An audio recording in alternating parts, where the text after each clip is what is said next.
வாழ்த்துகிறேன். ஹல்லேலூயா. பெங்களூர்ல இருந்து நாங்கள் போய் கொண்டிருக்கிறதான சபையினுடைய வாழ்த்துதலை உங்களுக்கு தெரிவிக்கிறேன். அதே மாதிரி இன்னைக்கு இங்கே வந்திருந்தான புதிய தேவனுடைய ஊழியக்காரர்களையும் கர்த்தராகிய இயேசு கிறிஸ்து நாமத்தினரை வாழ்த்துகிறேன். அதே மாதிரி பெங்களூர்லேருந்து எங்கள் குடும்ப சார்பாகவும் எங்களுடைய சபையின் சார்பாகவும் கர்த்தராகிய இயேசு கிறிஸ்து நாமத்தினாலே வாழ்த்துகிறேன். ஹல்லேலூயா. கர்த்தர் நல்லவராயிருக்கிறார், அவர் வல்லவராயிருக்கிறார். ஹல்லேலூயா. அவர் நமக்கு போதுமானவராக இருக்கிறார். ஆமென். ஹல்லேலூயா. Praise the Lord. செய்திக்கு கடந்து செல்கிறது முன்னமாக என்னுடைய சிறு சாட்சியை பகிர்ந்து கொள்ள விரும்புகிறேன். இந்த நாளிலும் கூட கர்த்தர் இந்த நேரத்தில் முதலாவது தடவையாக ஃபர்ஸ்ட் டைமாக இந்த சபையிலே தேவனுடைய சமூகத்திலே செய்தி கொடுக்கும்படியாக கர்த்தர் கிருபை செய்தபடியாக கர்த்தரை ஸ்தோத்திரிக்கிறேன். இந்த காரியம் கர்த்தரால் வந்தது என்று சொல்லுகிற மன்னமாக. ஹல்லேலூயா. கர்த்தர் ஆதியிலே ஒரு நாளிலே கர்த்தர் இந்த நாளை ஆயத்தப்படுத்தி வைத்திருக்கிறார். ஹல்லேலூயா. அதை நான் விசுவாசிக்கிறேன் என்று சொன்னால் அவருடைய சிந்தையிலே நாம் இருந்தபடியாலே இந்த நாளிலே 35வது வருடத்தினுடைய ஆண்டு விழாவிலே துவக்க ஆராதனையிலே அடியேன் பிரசங்கிப்பேன் என்று அவருக்கு தெரியும். Price the Lord. அது அவருக்கு சித்தமான காரியப்படியால கர்த்தருடைய பரிசுத்த நாமத்துக்கு மகிமையுண்டாவதாக. ஏனென்று சொன்னால் ஒரு இடத்திலே செய்தி கொடுக்க வர வேண்டும் என்று சொன்னால் பரிசுத்தமாக இருக்க வேண்டும். அதே மாதிரி நம்மை நாமே சுத்திகரித்துக் கொள்ள வேண்டும். அதே மாதிரி நம்முடைய எல்லா காரியங்களிலும் நாம் என்ன ஆக வேண்டும், ஆயத்தமாக இருக்க வேண்டும். ஹல்லேலூயா. ஆகையாலே தேவனுடைய சமூகத்திலே வந்திருக்கிற நாம் தேவனுடைய நாமத்துக்கு மகிமைக்காக அவரை தொழுது கொள்ளவும் அவரை ஆராதிக்கவும் அவருடைய வார்த்தையை நாம் புசிக்கத்தக்கதாக வந்திருக்கிறோம். ஹல்லேலூயா. Praise the Lord. என்னுடைய சாட்சியை சொல்லுவோம் என்று சொன்னால் ஆரம்ப காலத்திலே நான் 3 அனுபவங்களை பெற்றிருக்கிறேன். எங்களுடைய குடும்பம் பாரம்பரிய ரோமன் கத்தோலிக்க சபையிலிருந்து வந்திருக்கிறதாக இருக்கிறது. எங்களுடைய அப்பா பக்கா ரோமன் கேத்தலிக். அது பிறகு நாங்கள் பெங்களூரில் வந்த பிறகு நான் 5 வயதில் எனக்கு சைல்டு பேப்டிசம், அதாவது குழந்தை ஞானஸ்தானம், தெளிப்பு ஞானஸ்தானம் கொடுக்கப்பட்டது. என்னுடைய காட் மதர் என்று சொல்லி இப்பொழுதும் சென்னையில் இருக்கிறார்கள்.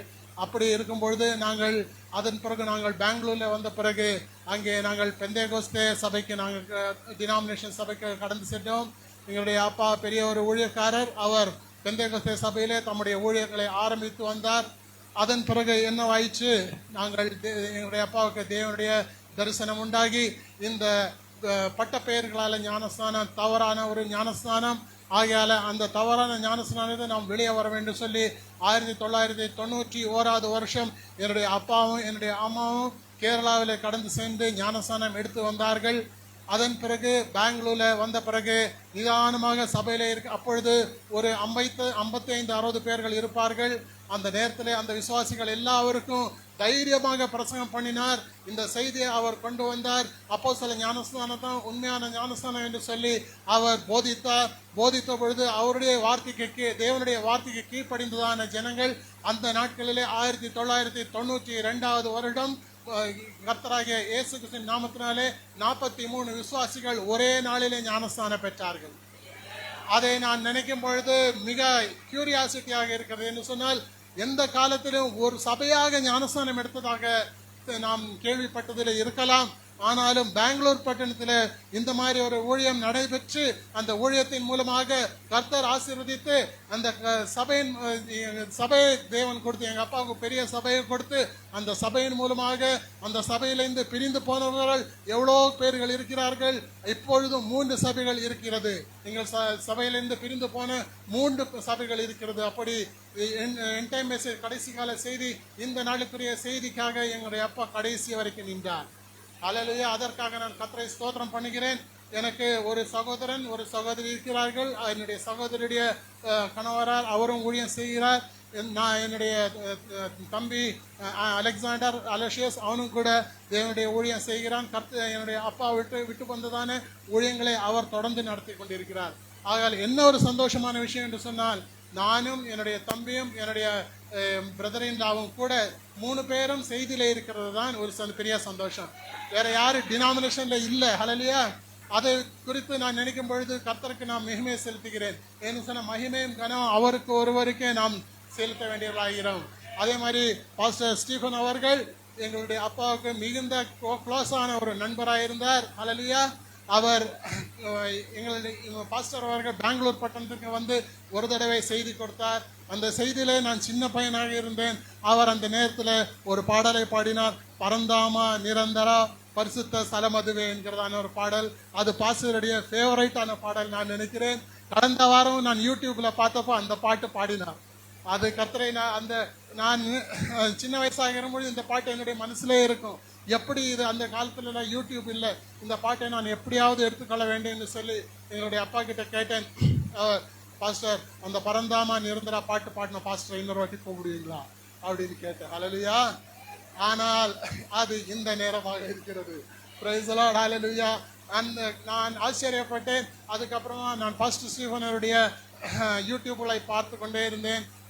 பார்த்து கொண்டிருந்தோ ஒரு நாள் நான் வேணுமென்றே அவருக்கு கால் செய்து, பாஸ்டர் பரந்தாமா நிரந்தர பாட்டை ஒரு தடவை பாட்டி காட்டுறீங்களான்னு சொல்லி, ஹல்லேலூயா, அவர் எனக்கு போனிலேயே பாடி காட்டினார். Price the Lord. அந்த பாடு அது என் டைம் மெசேஜுடைய பாட்டாகவும் இருக்குது இல்லையா. அது பலமுள்ள தூதனா இறங்கி வந்தார் என்றதான பாடல். ஸோ அது மிக அருமையான பாடல். அந்த பாட்டினாலே கர்த்தருக்கிடைய நாமத்துக்கு நான் மகிமை உண்டாவதாக. அந்த பாட்டை நான் மிக என்ஜாய் பண்ணுகிறேன் சொன்னால் அவருடைய பாஸ்டருடைய யூடியூப் மினிஸ்டர்களை பார்க்கும் பொழுது எவ்வளோ அருமையான காரியங்கள். ஹல்லேலூயா. யாருமே அந்த மாதிரி செய்தியை தொகுக்க முடியாது. யூடியூப்ல பார்க்கும் பொழுது அநேக செய்திகளிலிருந்து பிடிஎஃப் அமைத்து அந்த பிடிஎஃப் மூலமாக விவரமாக தெள்ளம் தெளிவுமாக நம்மளுக்கு போதிக்கிற ஒரு பாஸ்டர் சொன்னால் பாஸ்டர் ஸ்டீஃபன் அவர்களை பற்றி நான் அது தேவனுக்கே மகிமை உண்டாகும். தேவன் ஒருவர் தான் அதுக்காக தேவன் அவருக்கு எல்லா விதமான ஆசீர்வாதங்களை கொடுக்க வேண்டும். ஹல்லேலூயா. நாம் அந்த காரியத்திலே பார்க்கும் பொழுது அந்த நான் சொன்ன வண்ணமாக 3 அனுபவங்களை பெற்றிக்கிறதா நான், அதாவது ரோமன் கத்தலிக், பெந்தேகோஸ்தே, அதே மாதிரி என் டைம் மெசேஜ், இந்த 3 அனுபவங்களை பெற்றுக்கொண்டேன். இந்த காலநிலத்திலையும் கூட கர்த்தர் அடியனை யூஸ் பண்ணி கொண்டிருக்கிறார். அநேக இடங்களிலே பயன்படுத்தி கொண்டிருக்கிறார். அநேக செய்தி இடங்களிலே, செய்தி சபைகளிலே கர்த்தர் அடியனை பயன்படுத்தி இருக்கிறார். கர்த்தருக்கு ஸ்தோத்திரம். அதே மாதிரி என்னுடைய மனைவி ஜானிட்டா ஆண்டி இங்கே இருக்கிறாங்க. திருநெல்வேலிக்கும் எனக்கும் கடைசி வரைக்கும் பந்தம். என்ன சொன்னால் என்னுடைய மனைவி திருநெல்வேலி. ஹல்லேலூயா. அங்கே சாலையர் தெரு டவுனில் அவங்க வீடு இருந்தது. அந்த டைமில் பாஸ்டர் மணி அவருடைய 2வது புத்திரி. நான் அங்கே வந்து பாஸ்டர் மணி என்ன சொல்லுவார்கள், வாங்க உங்களோட பையனுக்கு நான் பொண்ணு தேடி வருகிறேன்னு சொல்லுவார்கள். ஆனால் அந்த டைமில் நான் எல்லா இடத்துலையும் களக்காடு, திருநெல்வேலி, வேற எங்கெங்கேயோ போய் தேடுவேன். வீட்டிலே பெண்ணை வைத்து எல்லா இடத்துலையும் தேடுவேன். ஆனால் கடைசியாக கர்த்தர் எனக்கு அதே இடத்துல அமைத்து கொடுத்தார். ஹல்லேலூயா. அதை நான் நினைத்து பெருமைப்படுகிறேன். ஹல்லேலூயா, ஸ்தோத்திரம். ஆகையாலே இந்த நாளிலேயும் கூட எங்களுக்கு 3 பிள்ளைகள் இருக்கிறார்கள். பெரியவன் ஒரு சாஃப்ட்வேர் ஒரு கம்பெனியில் வேலை செய்கிறான் இன்ஜினியராக. 2வது பையன் சாஃப்ட்வேர் இன்ஜினியராக வேலை செய்கிறான். 3வது பையன் 16வது கிளாஸிலே படிக்கிறான். ஆகையாலே என்னுடைய ஊழியமானது ஸ்பிரிச்சுவல் பில்டிங் ஸ்டோன், அதாவது ஆவிக்குரிய கட்டடத்தினுடைய கல் என்கிறதான ஒரு இவாஞ்சலிக்கல் மினிஸ்ட்ரியாக நான் செய்து கொண்டு வருகிறேன்.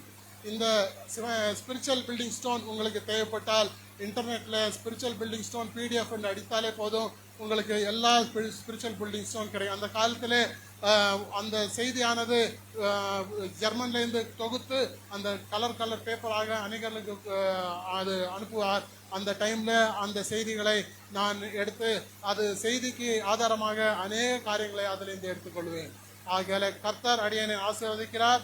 அதே மாதிரி எல்லா காரியங்களிலும் நன்மையாக நடத்துகிற கர்த்தர் இந்த காரியத்தையும் கூட கர்த்தர் அடியனுடைய ஊழியத்துக்காக ஜெபித்துக் கொள்ளுங்கள். அதே மாதிரி அடியனுடைய எல்லா காரியங்களுக்காக ஜெபித்துக் கொள்ளுங்கள். அதே மாதிரி இந்த நேரத்திலையும் பாஸ்டர் டேனியல் ஸ்ரீனிவாசன் அவர்களை நான் கர்த்தராகிய இயேசு கிறிஸ்து நாமத்தினாலே வாழ்த்துகிறேன். ஹல்லேலூயா. அவர் மும்பை பட்டணத்திலிருந்து வந்திருக்கிறார். அவரை பார்க்கும்பொழுது எனக்கு டேனியல் கிறிஸ்டியன் பாஸ்டருடைய தோற்றம் வருகிறது. ஹல்லேலூயா. டேனியல் கிறிஸ்டியன் பாஸ்டருடைய வெர்ஷன் 2 என்று சொல்லுவேன்.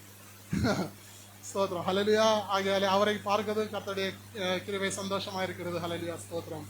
ஆகையாலே இந்த நேரத்திலையும் ஒரு பாடலை பாடி நான் கடந்து சொல்லுவேன்.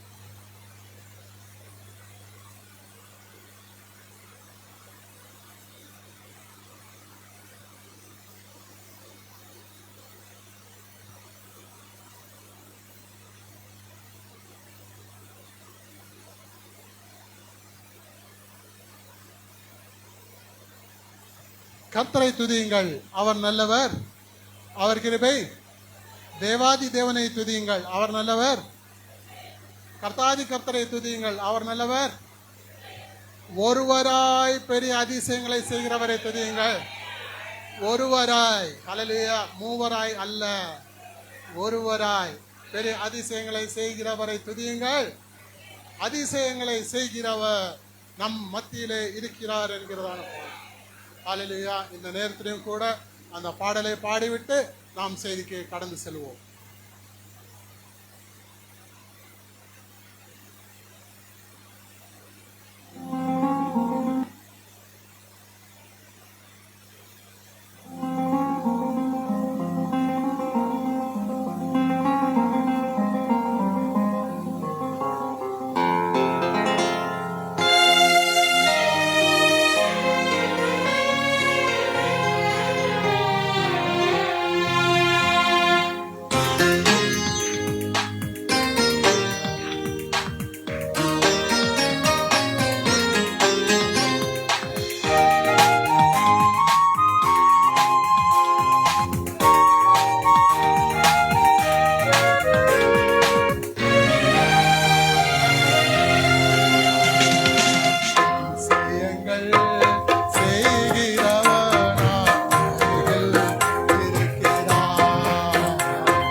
சொல்லாலே மரித்தோரை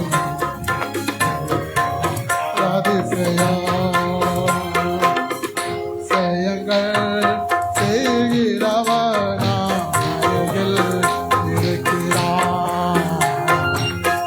புதங்கள் செய்கிறவர் நமக்குள் இருக்கிறார்.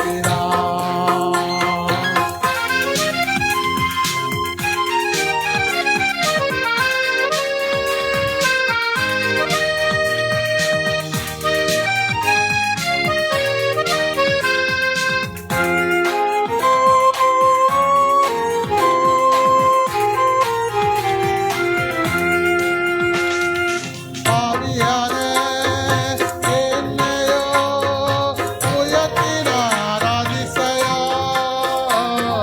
பாவியான என்னையோ உயர்த்தினார் அதிசயம். என் மீது நேசக்காரன்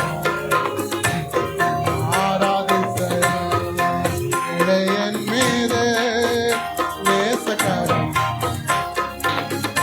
ஆராதிசயம். செயங்கள் செய்கிறவனா அருகில் இருக்கிறார். புதங்கள் செய்கிறவர் நமக்குள் இருக்கிறார். செயங்கள்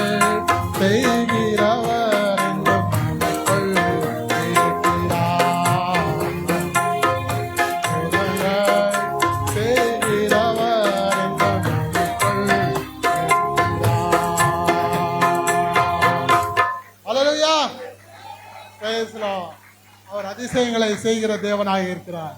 அற்புதங்களை செய்ய தேவனாக இருக்கிறார். நம்மை ஆசீர்வதிக்க சித்தம் கொண்டவராக இருக்கிறார். Price the Lord. நீதிக்கு ஆதாரமாக இந்த நேரத்திலும் 1 சாமுவேலின் புஸ்தகம் 3வது அதிகாரம் நாம் அனைவரும் எழுந்து நின்று வார்த்தைக்கு கனம் செலுத்துவண்ணமாக இந்த நேரத்திலையும் சாமுவேல் 1 சாமுவேல் 3வது அதிகாரம் 8வது வசனம் 9வது வசனம் 10வது வசனத்தை வாசிக்கலாம்.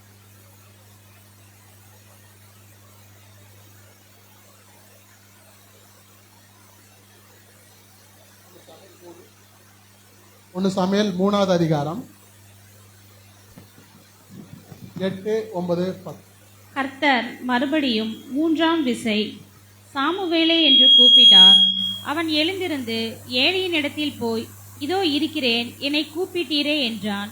அப்பொழுது கர்த்தர் பிள்ளையாண்டனை கூப்பிடுகிறார் என்று ஏலி அறிந்து சாமுவேலை நோக்கி, நீ போய் படுத்துக்கொள், உன்னை கூப்பிட்டால் அப்பொழுது நீ, கர்த்தாவே சொல்லும், அடியேன் கேட்கிறேன் என்று சொல் என்றார். சாமுவேல் போய் தன்னுடைய ஸ்தானத்திலே படுத்துக்கொண்டான். அப்பொழுது கர்த்தர் வந்து நின்று முன்போல, சாமுவேலே சாமுவேலே என்று கூப்பிட்டார். அதற்கு சாமுவேல், சொல்லும், அடியேன் கேட்கிறேன் என்றான். ஆமென். நாம் நம்முடைய தாழ்களை தாழ்த்தி இந்த நேரத்தில் ஜெபம் பண்ணலாம். ஸ்தோத்திரம் ஆண்டவரே, அன்பின் பிதாவே, பரிசுத்தநாமத்தை ஸ்தோத்திரிக்கிறோம். ஆண்டவரே, வெளிச்சம் உண்டாக கடவுது என்று சொன்ன தேவன், ஆண்டவரே வெளிச்சம் உண்டாயிற்று கர்த்தாவே, ஸ்தோத்திரம். அதே மூலமாக ஒரு கன்னிகை கர்ப்பவதியாகி ஒரு குமாரனை பெறுவாள் என்று சொல்லும் பொழுது அந்த வார்த்தைக்கு வியாக்கியானம் தேவையில்லை. ஆண்டவரே, நீரே உம்முடைய வார்த்தைக்கு சொந்த வியாக்கியானியாக இருக்கிறார். அல்லேலூயா, ஸ்தோத்திரம் ஆண்டவர். இந்த வேளையிலும் கர்த்தாவே, அடியேன் மூலமாக நீர் எதை பேச சித்தமாய் கொண்டிருக்கிறோ அதையெல்லாம் பேச முடியாத கிருபை செய்வீராக. கர்த்தாவே, கேட்கிறதான எங்கள் காதுகளையும் இருதயங்களையும் விருத்த சேதனம் செய்யும்படியாய் கிருபை செய்வீராக. கர்த்தாவே, எங்களை அபிஷேகம் பண்ணப்பட்ட வார்த்தையானது கடந்து வரத்தக்கதாக கிருபை செய்வீராக. தேவனே, நீர் பேசும் கர்த்தாவே என்று சொன்னால், மோசே அன்றைக்கு பேசும் பொழுது அவனுடைய வாயை திக்குனாவும் மந்தவிரதமெல்லாம் இருந்தது. அந்த நாவை நான் பேச மாட்டேன், நீ பேச வேண்டாம், நான் பேசுகிறேன் என்று சொல்லி மோசையின் மூலமாக பார்வோன் இடத்துல பேசின அந்த தேவன், அதே தேவன் நேற்றும் இன்றும் என்றும் மாறாதவராய் இருக்கிறீர். கர்த்தாவே, நீரே உம்முடைய வார்த்தைக்கு சொந்த வியாக்கியானியா இருக்கிறீர். அதை எங்க பொருத்த வேண்டுமோ அந்த இடத்துல நீர் பொருத்த வல்லவராய் இருக்கிறீர். ஸ்தோத்திரம். நாங்கள் எங்கே பொருந்தி இருக்கிறோம் என்று சொல்லி ஆண்டவரே நாங்கள் எங்களுக்கு தெரியப்படுத்தும். ஆண்டவரே, ஸ்தோத்திரம். கர்த்தாவே, எல்லா காரியங்களும் வெளிப்படுத்தி ஆகிவிட்டது கர்த்தாவே. இனி புரிய வெளிப்பாடு ஒன்று தேவை இல்லை ராஜா. கர்த்தாவே, நீர் எதை பேச சித்தமா இருக்கிறாரோ அதை நீர் பேச சித்தமாயிருக்கும்படியாக கிருபை செய்வீராக. உடனே ஆசீர்வாதையும் பலப்படுத்தும். ரட்சகராகிய இயேசு கிறிஸ்துவின் நாமத்தினாலே வேண்டிக்கிறேன் நல்ல பிதாவே, ஆமென். உட்காருவோம்.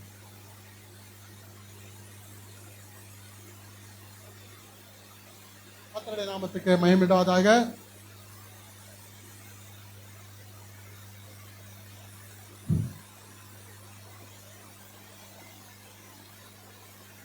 எபிரேயர் 1வது அதிகாரம் 1வது வசனத்தை வாசிக்கலாம்.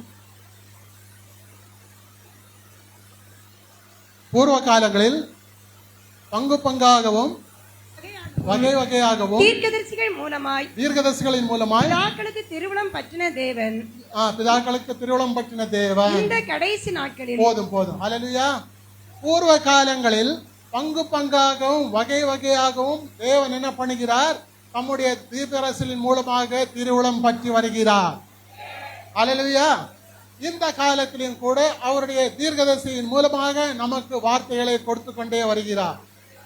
7ஆம் தூதனுடைய சத்தத்தின் நாட்களிலே தேவ ரகசியம் நிறைவேறும் சொன்ன வார்த்தை, அவன் எக்காலம் ஊத போகிற பொழுது தேவ ரகசியம் நிறைவேறும். ஹல்லேலூயா. எக்காலம் ஊதிக்கொண்டே தீர்க்கதரிசி போய்விட்டார். ஆனால் ஊத போகிற பொழுது என்று சொல்லும் பொழுது அந்த வார்த்தையானது கடந்து சென்றே கொண்டே இருக்கிறது. ஹல்லேலூயா. 3ஆம் யாத்திரையிலே நாங்கள் இருக்கிறோம். ஹல்லேலூயா. அந்த 3ஆம் யாத்திரையின் கடைசி பாகத்திலே நாம் இருந்து கொண்டிருக்கிறோம். அதாவது சன் ஆஃப் மேன் மினிஸ்ட்ரி. அதாவது இனி ஒரு காலம் செல்ல வேண்டும் என்று சொன்னால் அது தேவனுடைய சன் ஆஃப் மேன் தேவகுமாரனுடைய ஊழியமானது நடைபெற்று கொண்டு வருகிறது. ஹல்லேலூயா. இனி அவர் வர வேண்டியது எதுடி? தாவீதின் குமாரனாக வர வேண்டும். ஆகையாலே இப்பொழுது நாம் எப்படி இந்த வசனத்தை வாசிக்கும் பொழுது அவர் ஆதியிலே இருந்து பங்கு பங்காகவும் வகை வகையாகவும் தீர்க்கதரிசிகளின் மூலமாக திருவுளம் பற்றின தேவன் இன்றைக்கு கர்த்தராகிய இயேசு கிறிஸ்துவின் வார்த்தைகளின் மூலமாக நம்மை போஷித்துக் கொண்டு வருகிறார். Price the Lord. அன்னைக்கு இஸ்ரவேலர்கள் என்ன கேட்டார்கள்? 10 கற்பனைகளின் பிறகு எங்களுக்கு தேவன் நீர் பேச வேண்டாம், எங்களுக்கு மோசே பேசினால் போதும் என்று சொல்லி கேட்டார்கள். அவர்களுக்கு கேட்ட வண்ணமாகவே மோசே அவர்களுக்கு கொடுத்தார். ஹல்லேலூயா. நியாயப்பிரமாணத்தின் மூலமாக கர்த்தர் அவருக்கு கொடுத்தார். ஆனால் இங்கே நாம் செய்திக்கு ஆதாரமாக வாசித்த வசனத்தை மறுபடியும் வாசிப்போம். சாமுவேல் என்னும் பிள்ளையாண்டான் சாமுவேலை நோக்கி, நீ போய் படுத்துக்கொள், உன்னை கூப்பிட்டால் அப்பொழுது நீ கர்த்தாவே சொல்லும், அடியேன் கேட்கிறேன் என்று சொல் என்றார். சாமுவேல் போய் தன்னுடைய ஸ்தானத்தில் படுத்துக் கொண்டார். அப்பொழுது கர்த்தர் வந்து நின்று முன்போலே சாமுவேலே சாமுவேலே என்று கூப்பிட்டார். அதற்கு சாமுவேல் சொல்லும், அடியேன் கேட்கிறேன் என்று சொன்னார். ஹல்லேலூயா. இந்த காரியத்தை நாம் பார்க்கும் பொழுது அன்னாள் எல்கானா என்கிறதான ஒரு மனுஷனுக்கு 2 மனைவிமார்கள் இருந்தார்கள். அவர்கள் ஒன்று யாரே பெனினாளாக இருந்தார், இன்னொருவர்கள் அன்னாளாக இருந்தார். பெனிலாளுக்கோ பிள்ளைகள் இருந்தது, அன்னாளுக்கு பிள்ளைகள் இருக்கவில்லை. ஆனால் தேவனுடைய சமூகத்திலே வந்து ஒரு பைத்தியக்காரியை போல ஜெபித்து ஏலி அங்கே பார்க்கும் பொழுது அவளை பார்த்துவிட்டு, நீ என்ன மது அருந்திருக்கிறாயா என்று கேட்டு சந்தேகத்துடன் கேட்டு, ஐயா நான் மது ஒன்று அருந்தவில்லை, என்னுடைய பாரத்தை எல்லாம் கர்த்தருடைய சமூகத்திலே நான் கொட்டிக் கொண்டு இருக்கிறேன். அந்த நேரத்திலே கர்த்தர் எனக்கு ஒரு பிள்ளை தரமாட்டாரா என்று சொல்லி நான் கேட்டுக்கொண்டு இருக்கிறேன். ஆனால் 1வது அதிகாரத்திலே அது நிறைவேறுகிறது. 2வது அதிகாரத்திலே அந்த காரியம் தேவனை போற்றி புகழுகிறதான ஒரு சங்கீதமாக போல அது இருக்கிறது. அதில் நாம் வாசிக்கும் பொழுது அன்னாள் எவ்வளவு அருமையாக ஒரு காரியத்தை வாசிக்கிறார், தேவனுடைய சமூகத்திலே மகிமைப்படுத்துகிறாள் பாருங்க. 2வது அதிகாரம் 1 வசனம் 2வது வசனத்தை வாசிக்கலாம். அப்பொழுது அன்னாள் ஜெபம் பண்ணி என் இருதயம் கர்த்தருக்குள் களிகூறுகிறது, என் கொம்பு கர்த்தருக்குள் உயர்ந்திருக்கிறது, என் கொம்பு கர்த்தருக்குள் உயர்ந்திருக்கிறது, பகைஞரின் மேல் என் வாய் திறந்திருக்கிறது, உம்முடைய ரட்சிப்பினாலே சந்தோஷப்படுகிறேன். சாமுவேல் என்று சொன்னால் என்ன அர்த்தம்? கர்த்தரிடத்திலிருந்து பெற்றுக்கொண்டேன். சாமுவேல் என்று சொல்ல I have received from the Lord. தேவனுடைய சமூகத்தில் இந்த காத்திருந்து ஜெபித்தாள். அந்த காத்திருந்து ஜெபித்ததுக்கு ஏற்றவாறு தேவன் அவர்களுக்கு குமாரனை கொடுத்தார். அந்த குமாரனுக்கு சாமுவேல் என்று பெயர் வைத்தார். அந்த சாமுவேலை என்ன ஒரு கண்டிஷனாக அவர்கள் எடுத்தார்கள்? இந்த குழந்தைக்கு நாங்கள் சவரனுடைய காரியமானது முடிவு எட்டுறதில்லை அப்படி சொல்லி பிரதிஷ்டை எடுக்கிறாள். ஊழியத்துக்கே நாங்கள் முழுவதுமாக இந்த குழந்தையை ஒப்படைக்கிறோம் என்று சொல்லி ஏலியின் இடத்திலே ஒப்பு கொடுக்கிறார். அப்பொழுது ஏலி ஜெபம் பண்ணி, நீங்கள் இந்த குழந்தையை இங்கே விட்டு போகிறீர்களே, இனி உங்களுக்கு குழந்தை இல்லையே, உங்களுக்கு சந்தானம் ஆகும்படி நான் கர்த்தரிடத்தில் வேண்டிக் கொள்கிறேன் என்று சொல்லி மறுபடியும் அவர்களுக்கு குமாரன் குமாரத்திகள் பிறந்தார்கள். அல்லேலூயா. இங்கே பெண்ணினாளுக்கு குழந்தை இருந்தது, அன்னாளுக்கு குழந்தை இருக்கவில்லை. ஆனால் கர்த்தருக்குள் அதை பெற்ற பிறகு 2வது வசனத்தை வாசிக்கலாம். பரிசுத்தமுள்ளவர் இல்லை, உண்மை அல்லாமல் வேறு ஒருவரும் இல்லை, எங்கள் தேவனை போல ஒரு கன்மலையும் இல்லை. பாருங்க, தீர்க்கதரிசி சொல்கிறார், ஒவ்வொரு வசனத்திலையும் ரீட் பிட்வீன் த லைன்ஸ்.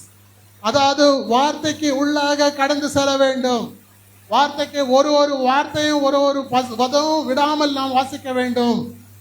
அந்த இடையில தான் ஒரு காரியம் இருக்கிறது. அந்த வாசனத்தை வைத்து 100 கணக்கான செய்தியை கொடுக்கலாம். பாருங்க, இந்த இடத்துல கர்த்தரை போல பரிசுத்தமுள்ளவர் இல்லை, உண்மை இல்லாமல் வேறு ஒருவரும் இல்லை, உண்மை இல்லாமல் வேறு தேவன் இல்லை, எங்கள் தேவனை போல ஒரு கன்மலையும் இல்லை. பாருங்க, எங்கள் தேவனை போல ஒரு கண்மையும் இல்லை. அந்த கண்மலை யாரு? கிறிஸ்துவே. ஸ்தாபனத்துக்கு தெரியாதுங்க, கண்மலை யாரு? கிறிஸ்துவே. அந்நாளுடைய வாயிலிருந்து வந்தது. தேவன் அவர் பரிசுத்த ஆவியாரின் மூலமாக எழுதி வைத்த வார்த்தை அப்படியே நிறைவேறும். சொன்னால் எங்கள் தேவனை போல கண்மலையும் இல்லை. பவுல் என்ன சொல்லுகிறார்? என் கண்மலை ஆகிய கிறிஸ்து. ஹல்லேலூயா. அந்த கண்மலை கிறிஸ்துவே, அந்த கண்மலை கிறிஸ்துவே. பாருங்க, அந்த பார்க்கும் பொழுது அந்த கண்மலை கிறிஸ்துவாகிய காரியம் Samuel dedicated for the ministry. Later they had many children. பாருங்க, இந்த 3 காரியங்களை குறித்து இந்த தீர்க்கதரிசி சொல்லுகிறார். 3 காரியம் இந்த செய்தியில நான் வாசிக்கும் பொழுது, ஒவ்வொரு காரியத்திலும் 3 கட்டங்கள் உண்டு. அழிவுள்ள சரீரம் என்பது ஒரு கட்டமாகும். பின்னர் அழிவில்லாத சரீரம், அதன் பின்னர் மகிமையின் சரீரம். பாருங்க, அழிவுள்ள சரீரம், அழிவில்லாத சரீரம், மகிமையின் சரீரம். இது 3 பரிபூர்ணமாக இருக்கிறது. புரிகிறதா? அது பார்க்கலாம். பிதா, குமாரன், பரிசுத்தாவி என்பதும் ஒரு வழியில் செல்கிறது. அதாவது தேவன் 3 பரிபூர்ணப்படுகிறார். அவர் 3 நபர்கள் அல்ல, 3 ஊழியத்திலே அவர் பரிபூர்ணப்படுகிறவராக இருக்கிறார். 3 ஒன்றையே உருவாக்குகிறது. பாருங்க, 3 ஒன்றையே உருவாக்குகிறது. நீதிமானாக்கப்படுதல். பாருங்க, இன்னொரு 3 குறித்து தீர்க்கதரிசி சொல்கிறார். நீதிமானாக்கப்படுதல், பரிசுத்தமாக்கப்படுதல், பரிசுத்தாவின் அபிஷேகம். பாருங்க, பரிசுத்தாவின் அபிஷேகத்தை எல்லா ஸ்தாபனக்காரங்களும் விட்டுவிட்டார்கள். பரிசுத்த ஆவியான அபிஷேகத்தை பெற்றுக்கிறவர்களை போன்று அவர்கள் நடிக்கிறார்களே தவிர அது உண்மையான பரிசுத்த ஆவியானவர் அல்ல. அதற்காக நிறைய பேர்கள் என்ன பண்ணுகிறார்? பரிசுத்த ஆவியை பெற வேண்டும் சொல்லி தங்களுடைய காணிக்கைகளையும் தசமாகளையும் சபைக்கு செலுத்தாதபடிக்கு அந்தந்த ஸ்தாபனங்களுக்கு கொடுத்துவிட்டு பரிசுத்த ஆவிக்காக இயங்குகிறார்கள். ஆனால் தேவன் வாக்குறுத்தப்படி நீங்கள் கர்த்தராகிய இயேசு கிறிஸ்து நாமத்தினால் மனம் தருவி பாவ மன்னிப்புக்கு ஞானஸ்நானம் பொழுது அப்பொழுது பரிசுத்த ஆவியின் வரத்தை பெறுவீர்கள். வாக்குத்தத்தமானது உங்களுக்கும் உங்கள் பிள்ளைகளுக்கும் தூரத்தில் யாவருக்கும். ஹல்லேலூயா. அந்த வாக்குத்தத்தமானது பரிசுத்த ஆவியானவரின் வாக்குத்தத்தம். ஹல்லேலூயா. இந்த 3 ஒன்றையே உருவாக்குகிறது. நீதிமானாக்கப்படுதல், பரிசுத்தமாக பரிசுத்த ஆவியின் அபிஷேகம். அதன் பிறகு பாருங்க, ஆவி, ஆத்மா, சரீரம். இது ஒரே மனுஷனை குறிக்கிறது. நம்ம எல்லாருக்கும் ஆவி இருக்குது, ஆத்மா இருக்குது, சரீரம் இருக்குது. பாருங்க, இந்த 3 எல்லாமே ஒன்றைத்தான் குறிக்கிறது. பாருங்க, ஒரு பிரிசம், அதாவது ஒரு கண்ணாடியை நீங்கள் பார்க்கும் பொழுது, அந்த கண்ணாடியை நீங்கள் ஒரு வெளிச்சத்திலேயோ நீங்கள் எதிராக வைக்கும் பொழுது அதிலிருந்து 7 கிரணங்கள், 7 விதமான கலர்கள் தோன்றும். அந்த கலர்கள் தோன்றும் பொழுது அதிலே நீங்கள் அதாவது violet, indigo, green, orange, yellow and red. அப்போ இந்த சிகப்பு, அதாவது நான் வாசிக்க விரும்புகிறேன். அதாவது சிகப்பு நிறத்தை சிகப்பு நிறத்தினூடாக நோக்கி பார்க்கும் பொழுது வெண்மை நிறம் காணப்படுகிறது. உண்மையா? அல்லேலூயா. சிகப்பு நிறத்தை சிகப்பு நிறத்துடன் நோக்கி பார்க்கும் பொழுது வெண்மை நிறம் காணுகிறது. சிகப்பு நிறம் மீட்பின் அடையாளமாக இருக்கிறது. எப்படி மீட்பின் அடையாளமாக இருக்கிறது? ஆபேலுக்கு இருந்ததான அந்த வெளிப்பாடு, ஆபேலுக்கு இருந்ததான அந்த வெளிப்பாடின் மூலமாக அவனுக்கு சிகப்பு என்று சொன்னால் என்னென்று ரத்தம் தான் பாவத்துக்கு பிராயச்சித்தம் என்று அவனுக்கு வெளிப்பாடு தெரிந்தது. ஆகையால் தான் சிவந்த பாவங்களை அவருடைய விலையேறப்பட்ட குமாரனின் சிவந்த இரத்தத்தினூடாக நோக்கி பார்க்கிறார். அப்பொழுது அவர்கள் வெண்மையாயிருக்கின்றன. ஆகையால் ஆனால் அவர் இரத்தத்தினூடாக நோக்கி பார்க்க வேண்டியவராயிருக்கிறார். அப்படி நோக்கி பார்க்கவில்லை என்றால் அவைகள் பாவம் உள்ளதாக இருக்கும். ஆகையால் நாம் இரத்தத்தின் கீழாக இருக்க வேண்டியவர்களாக இருக்கிறோம். Praise the Lord. இந்த உலகத்திலே நாம் வாழ வேண்டும் சொன்னால் இரத்தத்தின் ஊடாகத்தான் நாம் கடந்து செல்ல வேண்டும். ஆத்மாவானது சரீரத்தை விட்டு செல்லும் பொழுது அது இந்த சரீர அமைப்பிலே ஒரு சரீரத்திற்கான இளைப்பாறும் ஸ்தலத்திற்காக தன்னுடைய பயணத்தை மேற்கொள்கிறது. பாருங்க, இந்த இரத்தத்தினாலே மீட்கப்பட்டிருக்கிற நாம் புத்திர ஸ்வீகாரமாய் அப்பா பிதாவே என்று கூப்பிடுறதான புத்திர ஸ்வீகாரத்தை தேவன் நமக்கு தந்தார். அல்லேலூயா. எவர்களை அழைத்தார், எவர்களை முன்கிருத்தாரோ அவரை அழைத்தும் இருக்கிறார். எவரை அழைத்திருக்கிறார் அவரை நீதிகரித்து இருக்கிறார். எவரை நீதிகரித்தாரோ அவரை மகிமை பதவியிலும் சேர்த்திருக்கிறார். ஆகையால் தான் நாம் இங்கே உட்கார்ந்து கொண்டிருக்கிறோம். இல்லைன்றால் வேற எங்கேயோ இருந்திருப்போம். அல்லேலூயா. அவர் நம்மை முன்கிருத்ததுனால தான் நாம் இங்க இருக்கிறோம். பாருங்க, சாமுவேலை தேவன் முன்குறித்தார். முதலாவதாக சாமுவேலை கூப்பிடுகிறார், சாமுவேலே என்று கூப்பிடுகிறார். இரண்டாவது தரம் கூப்பிடுகிறார், சாமுவேலே என்று கூப்பிடுகிறார். அப்பொழுது சாமுவேல் என்ன பண்ணுகிறார்? தூங்கி கொண்டிருந்த ஏலியை எழுப்பி, ஐயா நீர் என்னை கூப்பிட்டீரா என்று சொல்லி, இல்லை கூப்பிடல, போய் படுத்துக்கொள் என்று சொல்றார். மூணாவது தரம் சாமுவேலே என்று கூப்பிடுகிறார். அப்பொழுதும் நீ போய் படுத்துக்கொள், நான் கூப்பிடவில்லை என்று சொல்லி. அப்பொழுது ஏலிக்கு பிளாஷ் ஆகிறது, ஓ ஒருவேளை தேவன் தான் அவரை கூப்பிடுகிறார் என்று சொல்லி அடுத்த நான்காவது தடவை அவர் என்ன பண்ணுகிறார்? 2 முறை சாமுவேலே சாமுவேலே என்று கூப்பிடுகிறார். மொத்தம் எவ்வளவு தடவை கூப்பிட்டார்? 5 தடவை பேரை குறிச்சு கூப்பிட்டார். 4 தடவை கூப்பிட்டாலும் அது 5 தடவை கூப்பிட்டார். 5 கிருபையினால் அவனை ரட்சிக்கப்பட்டான். தேவனுக்கு தேவைப்பட்டிருந்தது அவனை. ஹல்லேலூயா. தேவனுக்கு அவனை தேவைப்பட்டது. ஆகையாலே அந்த காலங்களிலே வேதவசனம் சொல்லுகிறது, தேவன் பேசுகிறது மிக அரிதாக இருந்தது. அது ஆகாரத்துக்குள்ளாத பஞ்சம் இல்லை இல்லையா, தண்ணீருக்கு நாங்க பஞ்சம் இல்லை, தேவனுடைய வார்த்தைக்கு இருந்தான பஞ்சம். தீர்க்கதரிசி சொல்லுகிறார், அந்த ஏலி ஒரு ஸ்தாபனமாகவே மாற்றிக்கொண்டான். ஏலி ஒருவேளை அங்கே கூடாரத்தில், ஆசரிப்பு கூடாரத்தில் இருந்தாலும், ஏலி அங்கே தேவனுடைய காரியங்களை பணிவிடை செய்து கொண்டிருந்தாலும் அவனுக்கு கண்ணு என்னவா இருந்தது? குருடாக்கப்பட்டிருந்தது. அந்த குருடாக்கப்பட்டிருந்த ஏலிக்கு என்ன செய்ய வேண்டும் என தெரியவில்லை. ஆனால் தேவன் எப்பொழுதோ ஒரு வாட்டி தான் பேசுவார். ஏன்னு சொன்ன அந்த நாட்களிலே தேவனுடைய வார்த்தையானது மிக அரிதாக இருந்தது. கேட்கக்கூடாதபடி அது என்னாக இருந்தது? செவிடாகப்பட்டிருந்தது. ஆகையாலே இங்க ஏலி என்ன பண்ணுகிறார்? ஏலியுடைய 2 பிள்ளைகள் ஹோப்னி, பினெஹாஸ் 2 பேர்களும் என்ன பண்ணுகிறார்? தீர்க்கதரிசி சொல்லுகிறார், அவர்களுக்கு ஏற்ற ஸ்தாபனத்தை அவர்களே உண்டு பண்ணி கொண்டார்கள். என்று சொன்னால் அவர்களுக்கு தேவனுடைய வார்த்தை இல்லை. என்ன பண்ணுகிறது? ஒரு ஸ்தாபனமாண்ட ஒரு சபை ஒன்று இருக்க வேண்டும் அல்லவா? அப்படி சொல்லி அவர்கள் என்ன பண்ணுகிறார்? அந்த காரியத்தை ஏற்றுக்கொள்ளுகிறார். தீர்க்கதரிசி சொல்கிறார், அவர்கள் தங்களுக்காக ஒரு ஸ்தாபனத்தை உண்டு பண்ணி கொண்டார். 35வது பாராகிராஃபை நாம் பார்க்கும் பொழுது நாம் அதாவது அவருடைய வார்த்தைக்கு செவி கொடுத்தல் என்றதான செய்தியில, அதாவது இந்த செய்தியையும் விளங்காத சத்தம் என்கிறதான செய்தியையும் சேர்த்து உங்களுக்கு தர விரும்புகிறேன். அல்லேலூயா. Praise the Lord. பாருங்க, அந்நாளில் அவருடைய சத்தத்தை கேட்பது ஒரு அபூர்வமான காரியமாக இருந்தது. பாருங்கள், பிரத்யட்சமான தரிசனம் இருந்ததில்லை. உண்மையான தேவனுடைய சத்தம் என்பதே ஒரு அபூர்வமான காரியமாயிருந்தது. ஏனென்றால் ஜனங்கள் வழி விலகி போயிருந்தனர். அவர்கள் அந்நாளில் ஒரு சபையை உடையவராயிருந்தார். ஆனால் அதுவோ கர்த்தருடைய கட்டளைகளை பின்பற்றவில்லை. அவர்கள் ஏலி என்னும் பெயர் கொண்ட ஒரு ஊழியக்காரனை உடையவர்களாயிருந்தார். பாருங்க, இவர்கள் என்ன செய்தார்கள்? ஏலியின் பிள்ளைகளாகிய ஹோப்னி, பினெஹாஸ் 2 பேர்களும் அந்த பலியில் செலுத்துதான அந்த மிருகத்தின் சரீரமானது, இறைச்சியானது வெந்து கொண்டே இருக்கிற டைமில் 3 கூறுள்ள அந்த ஆயுதத்தை குத்தி என்ன பண்ணுகிறார்? இம்பார்ட்டன்டான பொருட்களை அவர்கள் குத்தி எடுத்துக் கொள்ளுகிறார்கள். அப்படி எடுத்துக்கொண்டு அதை சாப்பிட ஆரம்பிக்கிறார்கள். ஆனால் அதை கேள்வி கேட்டால் அவர்களே என்ன பண்ணுவார்கள்? அடித்து விடுவார்கள்.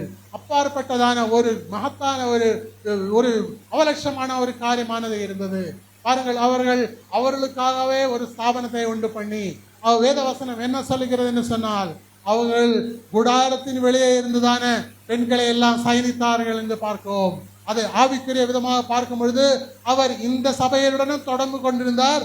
சபை என்பது பெண் ஸ்திரீ என்பது சபைக்கு அடையாளம். அநேக ஸ்திரீகளோடு தொடர்பு கொண்டிருந்தார் என்று சொல்லும் பொழுது வேறு சபைகளோடும் அவர்கள் தொடர்பு கொண்டிருந்தார்கள். அல்லது ஆவிக்குரிய அர்த்தத்தை பார்க்கும் பொழுது அப்படித்தான் தெரிகிறது. பாருங்க, அவ்வளவு மோசமான ஹாஃப்னி ஃபினஹாஸ் என்கிறதான 2 பேர்களும் தேவனுக்கு சித்தமில்லாத காரியங்களை செய்து வந்தார்கள். ஆனால் தேவனுக்கு ஒரு தீர்க்கதரிசி தேவைப்பட்டார். அந்த தீர்க்கதரிசி யாரு? சாமுவேல் தீர்க்கதரிசி. பாருங்க, famine of the world, rejection of the world. அங்கே வார்த்தைக்குதான பஞ்சம், வார்த்தை எங்களுக்கு வேண்டாம் என்று சொல்லி போனவர்கள் அநேகர் இருக்கிறார்கள். அந்த ஏலியனுடைய குமாரர்கள் அந்த மாதிரி ஒரு காரியத்தை செய்தார்கள். பாருங்க, இன்றைக்கும் அதே போல ஸ்தாபன சபைகளும் இருந்து கொண்டிருக்கிறது. பாருங்க, ஸ்தாபன சபைகளை பார்க்கும் பொழுது அவர்களுக்கு பெரிய பெரிய கட்டடங்கள் இருக்கிறது, பெரிய பெரிய கோபுரங்கள் இருக்கிறது, பெரிய பெரிய எல்லா காரியங்களும் இருக்கிறது. ஆனால் அவருக்குள்ள எது இல்லை? பரிசுத்த ஆவியானவர் இல்லை. Price the Lord. அவர்கள் தங்களுக்காக ஒரு டினாமினேஷனை செய்து கொண்டிருக்கிறார்கள். பளபளப்பென்ற ஒரு காயின் செலுத்துதான பலியை போன்று பலிப்பீடங்களை அமைத்துக் கொண்டிருக்கிறார்கள். பூவுகளை வைத்து, காய்களை வைத்து அலங்காரம் செய்து கொண்டிருக்கிறார்கள். போக்கஸ் லைட்டுகளை வைத்து அந்த ஆராதனை நடத்துகிறதான, பாடல் பாடுகிறதான ஆளுக்கு முன்பாக லைட் அடிக்கிற வண்ணமாக இப்படியும் டான்சிங் லைட்டுகளை வைத்து அவர்கள் ஆடிக்கொண்டிருக்கிறார்கள், பாடிக்கொண்டிருக்கிறார்கள். ஆனால் அவர்கள் என்ன நினைத்துக் கொண்டிருக்கிறார்கள்? இதுதான் உண்மையான ஆராதனை என்று நினைத்துக் கொண்டிருக்கிறார்கள். ஆனால் தேவனோ நமக்கு உண்மையான ஆராதனை கொடுத்திருக்கிறார். அவருடைய வார்த்தையை புசிப்பது தான் ஆகாரம். அவருடைய வார்த்தையை புசிப்பது தான் ஆகாரம். ஹல்லேலூயா. அந்த நாளிலே மன்னாவானது அவருக்கு கொடுக்கப்பட்டது. ஹல்லேலூயா. இந்த நாட்களே அந்த டினாமினேஷனுடைய காரியங்களை நாம் பார்க்கும் பொழுது வெட்கப்படுகிறேன். பாருங்க, நேற்று முந்தானேத்து ஒரு வீடியோ பார்த்து கொண்டிருந்தேன். அந்த ஜீசஸ் கால்ஸ்ல இருக்கிற ஒருவர் சொல்லுகிறார், உங்களுக்கு தீர்க்க தரிசனம் சொல்லுவதும் அதே மாதிரி நிறைய காரியங்களை தீர்க்க தரிசனமாக உரைக்கிறதுக்காக நாங்கள் பயிற்சி தருகிறோம் என்று சொல்லுகிறார்கள். என்னவா? தீர்க்க தரிசனம் சொல்றதுக்காக பயிற்சியா? அது எவ்வளவு? 4000 ரூபாவா? தீர்க்க தரிசனம் சொல்றதுக்கு பயிற்சி வேண்டுமா? எந்த ஆசனத்தின் ஆதாரத்தில் இவர்கள் செய்கிறார்கள்? கேட்கிறவர்கள் யாருமே இல்லை. பாருங்க, அவர்கள் கண்கள் குருடாக்கப்பட்டிருக்கிறது.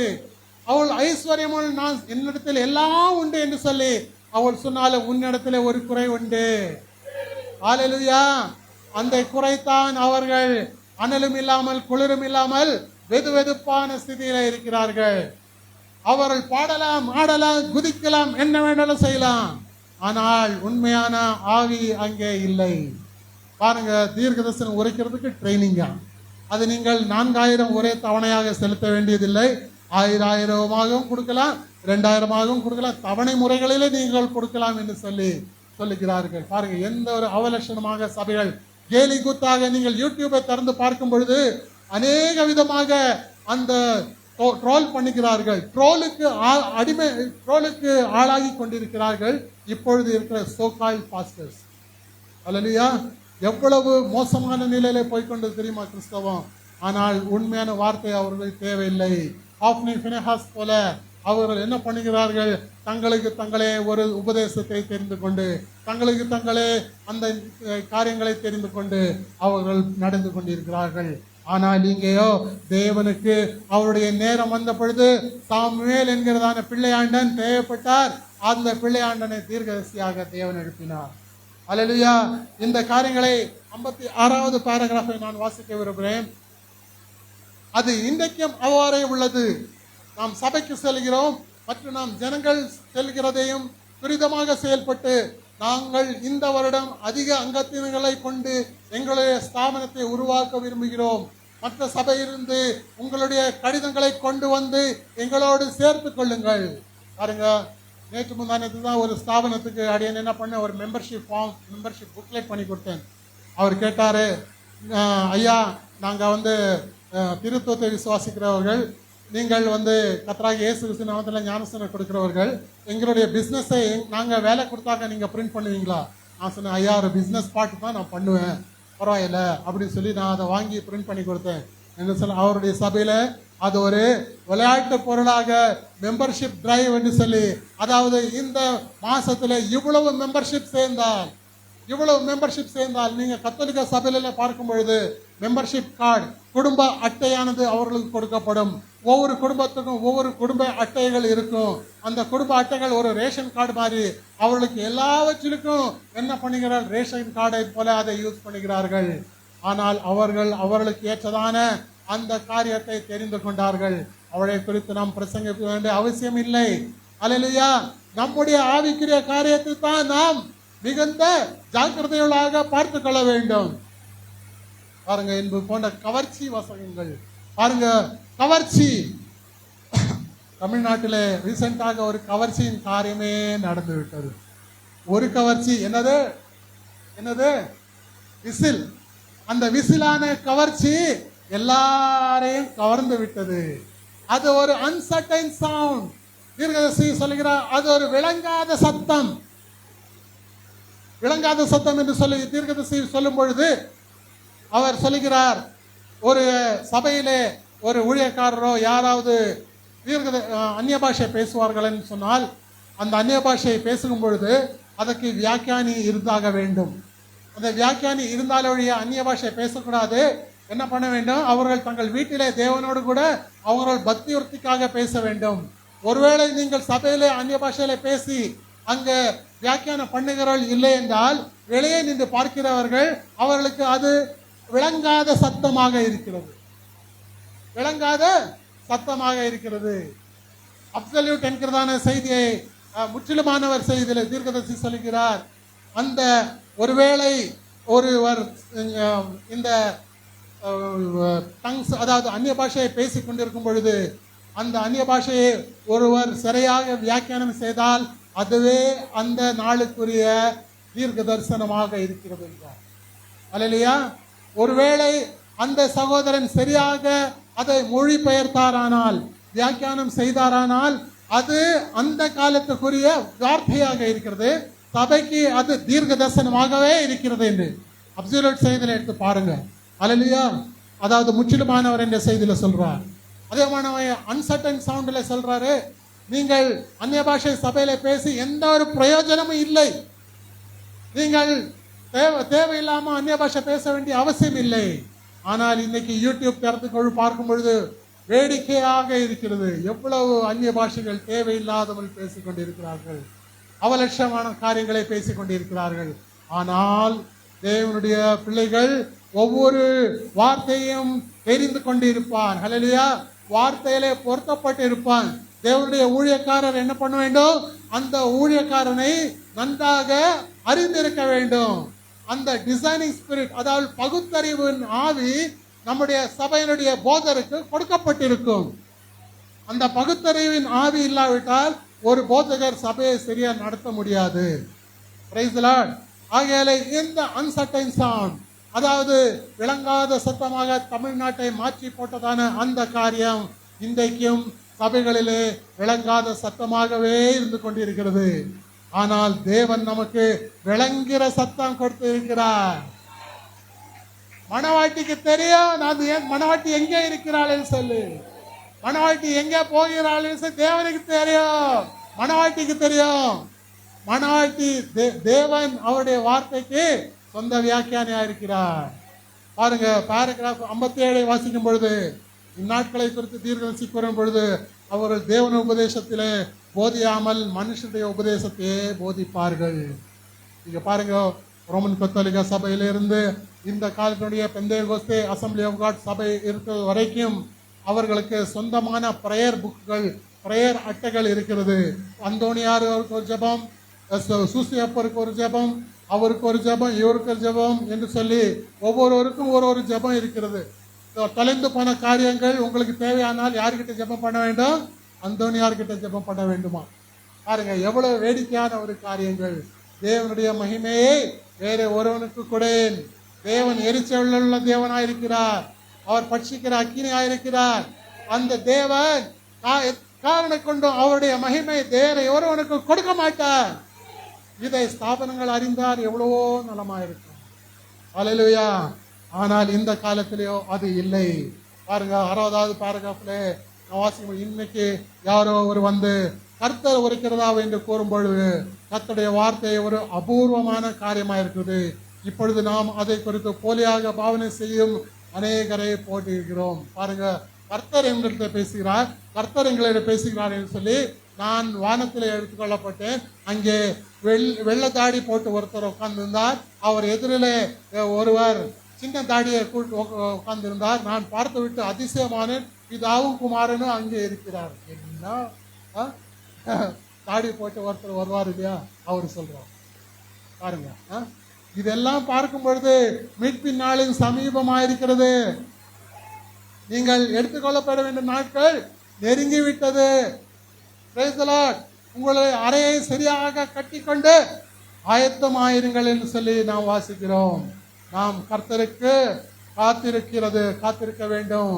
பாருங்க, நல்ல ஒரு காரியம், நல்ல ஒரு விசுவாசி என்ன பண்ணுவான் என்று சொன்னால் நாம் கர்த்தர் பேரிலே காத்திருக்க வேண்டும். நீங்கள் பாருங்கள், நாமே எல்லாவற்றையும் பேசுகிறோம், ஆனால் அவர் நம்மிடத்தில் திரும்ப பேசும்படி நாம் அவருக்கு தருணம் அளிக்கவில்லை. அதாவது நாம் ஜெபிப்போமையானால் நம்முடைய ஆத்மாவது தேவனுடைய சமூகத்திற்குள் வருகிற வரையில் ஜெபித்து பின்னர் சற்று இளைப்பாரி அவருடைய சத்தத்திற்கு செவி கொடுப்போமாக. அவருடைய சத்தத்துக்கு செவி கொடுப்போம் என்கிறதான தான் செய்தி. அல்லேலூயா. அவருடைய சத்தத்துக்கு செவி கொடுக்கவில்லை, வேஸ்ட், எல்லாமே வேஸ்ட். பாருங்க, தீர்க்கதரிசி என்ன சொல்லுகிறார்? நீங்கள் உங்கள் வீட்டில் போய் ஜெபம் பண்ணும் பொழுது ஒரு ஸ்தாபனக்காரர் என்ன ஜெபம் பண்ணுகிறார்?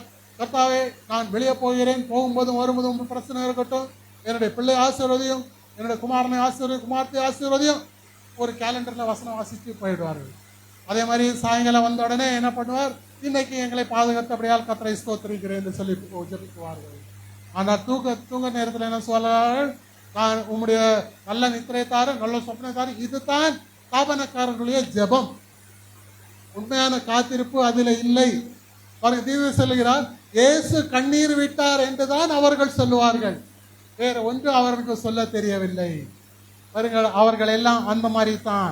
அவர்களை குறித்து நாம் பேச வேண்டிய அவர் இல்லை. ஏன்னு சொன்னால் தேவனுடைய வார்த்தை நேற்றும் இன்றும் என்றும் மாறாதவரா இருக்குது. பாருங்க, நாம் கர்த்தர் பேரில் காத்திருக்க வேண்டும். நீங்கள் பாருங்கள், நாமே எல்லாவற்றையும் பேசுகிறோம், ஆனால் அவர் நம்மிடத்தில் திரும்ப பேசும்படி நாம் அவருக்கு தருணம் அளிக்கவில்லை. ஸ்தாபனங்கள் தருணம் அளிக்கவில்லை. அவர்களுக்கு ஏற்றாற் போல நடந்து கொண்டார்கள். அவர்களுக்கு ஏற்றாற் போல ஆராதனைகளை நடத்துகிறார்கள். அவர்களுக்கு ஏற்றாற் போல மேடைகளை அலங்கரித்துக் கொள்கிறார். ஆனால் ஆபேல் எந்த மாதிரி ரத்தம் செலுத்துகிறார்? அந்த கூரான கல்லை எடுத்து அந்த ஆட்டை வெட்டும் பொழுது அந்த ஆட்டினுடைய ரத்தம் சீறி பாய்ந்து அவருடைய மேலையும். எவ்வளவு அசிங்கமான தோற்றம் இல்லையா? கசாப்பு கடையில் நீங்கள் பார்க்கும் பொழுது அவருடைய ட்ரெஸ்ஸை நீங்க பார்த்திருக்கீங்களா? அல்லேலூயா. அந்த மாதிரி ஆபேலுடைய காணிக்கையை தேவன் என்ன பண்ணுகிறார்? ஏற்றுக்கொண்டார், அங்கீகரித்தார். ஆனால் காயினுடைய காணிக்கையை கர்த்தர் வெறுத்தார். ஆகியோரே, பாருங்க, இந்த காரியம் தேவனால் வந்தது. பாருங்க, நாம் அந்த காரியத்தை ஜெபித்து, ஆனால் இன்றைக்கு அநேக சத்தங்கள் உள்ளன, அவைகளே நம்மை கர்த்தருடைய சத்தத்திலிருந்து தூரம் செல்கின்றன. பாருங்க, அன்சர்டைன் சவுண்ட், விசுவாசிக்கு விளங்காத சத்தங்கள் இந்த உலகத்தில் அநேகமாயிரம் இருக்கிறது. விளங்காத சத்தத்தை குறித்து நீங்கள் கவலைப்பட வேண்டாம், அது விளங்காத சத்தமாகவே இருக்கட்டும். ஆனால் நம்மளுக்கு தேவன் விளங்கும் சத்தத்தை கொடுத்து இருக்கிறார். அதுதான் இந்த நாளுக்குரிய தேவனுடைய வார்த்தை. Son of man ministry. அல்லேலூயா. மனுஷகுமாரனுடைய ஊழியம். அல்லேலூயா. Praise the Lord. ஆகையாலே இந்த காலத்தினுடைய செய்திக்காக நாம் முழுமையாக ஒப்பு கொடுக்க வேண்டும். ஸ்தாபனை குறித்து கவலைப்படாதீர்கள். ஸ்தாபனம் எப்பேடாவது கெட்டு போகட்டும், ஆனாலும் ஸ்தாபனத்தின் ஊடாக மனவாட்டி இருக்கிறாள். சில மனவாட்டிகளை நாம் கொண்டு வர வேண்டும். அது நம்முடைய கையில இருக்கிறதான கர்த்தவியம், நமக்கு இருக்கிறதான பொறுப்பு. அல்லேலூயா. அந்த பொறுப்பை நாம் எந்த நேரத்திலும் ரிஜெக்ட் பண்ண முடியாது. பாருங்க, அந்த ஸ்தாபனத்தில் இருக்கிறதான ஆட்டுகளுக்காக நாம் ஜெயிக்க வேண்டும். அவர்கள் அநேக சத்தங்கள் இருக்கின்றன. அவைகளே நம்மை கர்த்தருடைய சத்தத்திலிருந்து தூரம் செல்கின்றன. சுகபோகத்தின் சத்தம் பாருங்க, தேவனுடைய வார்த்தை என்ன படுகிறது? சுகபோகத்தால் வாசிக்கிற சுகபோகம் வாழ்கிறவன் உயிரோடு ஆவேன். சுகபோகமாய் வாழ்கிறவன் உயிரோடு செத்தவன். தேவன் என்ன சொல்லுங்க? இயேசு கிறிஸ்து என்ன சொல்ல? மரித்தவர்களை அடக்கம் பண்ணட்டும். அவர்கள் எல்லாம் மரித்தவர்கள் தான், அவர்களை பத்தி கவலைப்பட வேண்டிய அவசியம் இல்லை. ஆனால் உங்களுக்கு ஒரு ஊழியம் இருக்குது. நீங்கள் அமைதியாக இருக்கக்கூடாது. சாமரத்துக்கு ஊடி உறவு வேண்டும். உங்களால் எவ்வளவு முயற்சி செய்ய முடியுமோ அவ்வளவு முயற்சி செய்து அந்த ஆடுகளை வெளியே கொண்டு வர வேண்டும். அழுகு குட்டிகள் இருந்து கொண்டே இருக்கிறார்கள். பாருங்க, கொஞ்ச நாட்களிலே நானும் கூட செய்தியை விட்டுட்டு அந்த சபைக்கும் ஏஜி சபைக்கும் அலைந்து கொண்டே இருந்தேன். அந்த நேரத்தில் தாய் கழுகு கூப்பிடுகிறது, மகனே இன்னும் ஏன் இன்னும் இங்கே வந்தா? இது உன்னுடைய இடம் இல்லை. நீ உனக்கு இடம் வேற உன்னதமான இடம் இருக்குல்ல, உனக்கு தரேன். அந்த கண்மலையின் மேல உனக்கு இடம் தரேன்னு சொல்லி அந்த செய்தியை மறுபடியும் எனக்கு கொடுத்தான். ஹல்லேலூயா. கோயம்புத்தூர்ல ஒரு மீட்டிங்ல நாங்கள் எல்லாம் சந்தித்த பொழுது, அப்பொழுதும் நான் மவுண்ட் சயன் சர்ச்சில் மெம்பராகத்தான் இருக்கிறேன். அன்றைக்கு நான் ஒரு முடிவெடுத்தேன். ஆண்டவரே, இவ்வளவு நிறைய ஊழியக்காரர்கள் இருக்கிறார்களே, இவர்களை குறித்து நான் பாரம் கொள்ளுகிறேன். ஆகையாலே இந்த ஊழியத்தை குறித்து நான் பாரம் கொண்டபடியால ஸ்பிரிச்சுவல் பில்டிங் ஸ்டோன் மினிஸ்ட்ரி என்கிறதான அந்த ஊழியத்தை கையில எடுத்து அடியன் செய்து கொண்டுகிறேன். கர்த்தருக்கு ஸ்தோத்திரம். பாருங்க, அநேக சத்தங்கள் இருக்கிறது. அந்த சத்தங்கள் நமக்கு தேவையில்லாததாக இருக்கிறது. பாருங்க, இன்றைக்கு தேவனுடைய சத்தம் ஒரு அபூர்வமாக காரியம் இருப்பதால் வியப்பொன்றுமில்லை. அது பல்வேறுபட்ட அநேக சத்தங்களால் அடக்கி அழிக்கப்படுகிறது. அநேக காரியங்களை அதை மங்க செய்து எடுத்து போடுகிறார்கள். அது நம்முடைய உணர்வுகளை மங்கமாக்கும்படிக்கு நாம் தேவனுடைய சத்தத்தை கேட்க முடியாதபடி செய்யும் ஒரு ஸ்தானத்தை வந்தடைந்துள்ளது. பாருங்க, நீங்க அப்சர்வ் பண்ணுங்க, சில இடத்துல சில செய்தி இடங்களிலே பார்க்கும் பொழுது அப்போஸ்தலருடைய நடவடிக்கைகளை எடுத்து அவர்கள் பிரசங்கம் பண்ணுகிறதுக்கே பயப்படுவார்கள். ஒருவேளை அப்படி பிரசங்கம் செய்தாலும் அப்போஸ்தலர் 2:37 வாசிப்பார்கள், 38 விட்டு விடுகிறார்கள், 39 வாசிப்பார்கள். இந்த 38வது வசனத்தை அவர்கள் ஸ்கிப் பண்ணி விடுவார்கள். நிறைய இருக்கு, நான் பார்த்துருக்கேன். அந்த என்ன சொன்ன, அவர்கள் ஜனங்களுக்கு பதில் சொல்ல வேண்டும். இந்த காரியம் என்னவா இருக்கிறது என்று சொல்லி ஜனங்கள் கேட்பார்கள். ஆனால் அவர்கள் 37 வாசிச்சுட்டு 38 விட்டுட்டு 39 வாசிக்கிறார்கள். அவர்களுக்கு ஏற்றாற் போல உபதேசங்கள். பாருங்க, இங்க சாமுவேலை குறித்து பார்த்து விட்டோம். அடுத்ததாக மோசே குறித்து பார்க்கும் பொழுது, மோசே அது கண்ணீரினால் எடுக்கப்பட்டதான அந்த மோசே, அவனுக்கு அவனுடைய வாழ்க்கால 3:40 பிரிக்கப்பட்டது. முதலாவது 40 எங்கே இருந்தான்? எகிப்திலே பார்வோன் இடத்திலே இருந்தான். 2வது 40 அவன் மீதியான் தேசத்திலே ஓடி போயிருந்தான். 3வது 40 தேவன் என்ன பண்ணுகிறார்? அவனை அந்த ஸ்தாபனமாகிய எகிப்திலே இருந்து வெளியே கொண்டு வரும்படியாக தேவன் அவனை அழைத்தார். Praise the Lord. அவன் தேவனுடைய சத்தத்துக்கு கீழ்ப்படிந்தது எப்பொழுது? அவனுக்கு எல்லா தீர்க்கத்தை சொல்கிறார், எல்லா வித்தையும் தெரிந்திருந்தது. பார்வோன் இடத்திலிருந்து எல்லாவற்றையும் கற்றுக்கொண்டான்.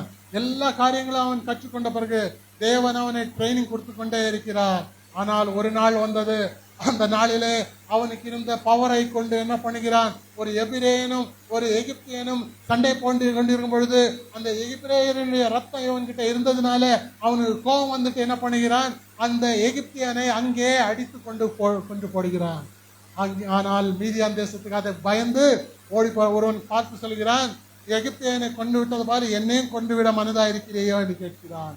ஆனால் மோசே அங்கே புறப்பட்ட பொழுது 3வது 40 பார்வோன் இடத்துல வருகிறார். பாருங்க, நான் எப்படி விசுவாசிப்பது? பார்வோன் நீர் என்னை அனுப்பீர்கள் என்று சொல்லி நான் எப்படி விசுவாசிக்கிறது? எப்படி அவர்களுக்கு நான் சொல்ல வேண்டும் என்று சொல்லி, அப்போ தேவன் என்ன பண்ணுகிறார்? இந்த உன் கையில இருக்கிறது என்ன? கோலு. அந்த கோலை தரையில போடு. அது என்னவாகிறது? பாம்பாக மாறுகிறது. பாருங்க, என்னையும் எம்பிரேயும் என்ன பண்ணுகிறார்கள்? இந்த எண்ணெய் எம்பிரேயும் வசனம் எங்க வருது தெரியுமா?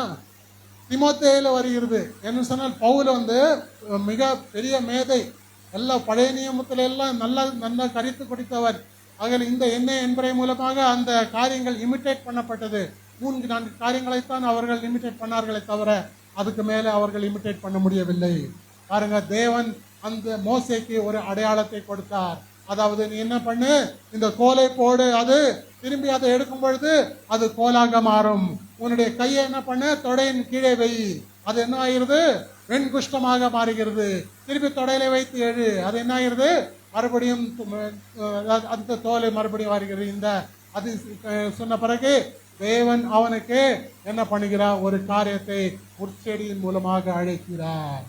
அந்த முற்செடியின் மூலமாக அழைக்கும் பொழுது அவருடைய சத்தத்துக்கு அவன் செவி கொடுத்தான். பாருங்க, சாமுவேல் தேவனுடைய சத்தத்துக்கு செவி கொடுத்தான், மோசே தேவனுடைய சத்தத்துக்கு செவி கொடுத்தான். அவனிடத்துல சில காரியங்கள் இருந்தாலும் சரி, ஆனால் அவன் தேவனுடைய சத்தத்துக்கு தான் செவி கொடுத்திருந்தான்.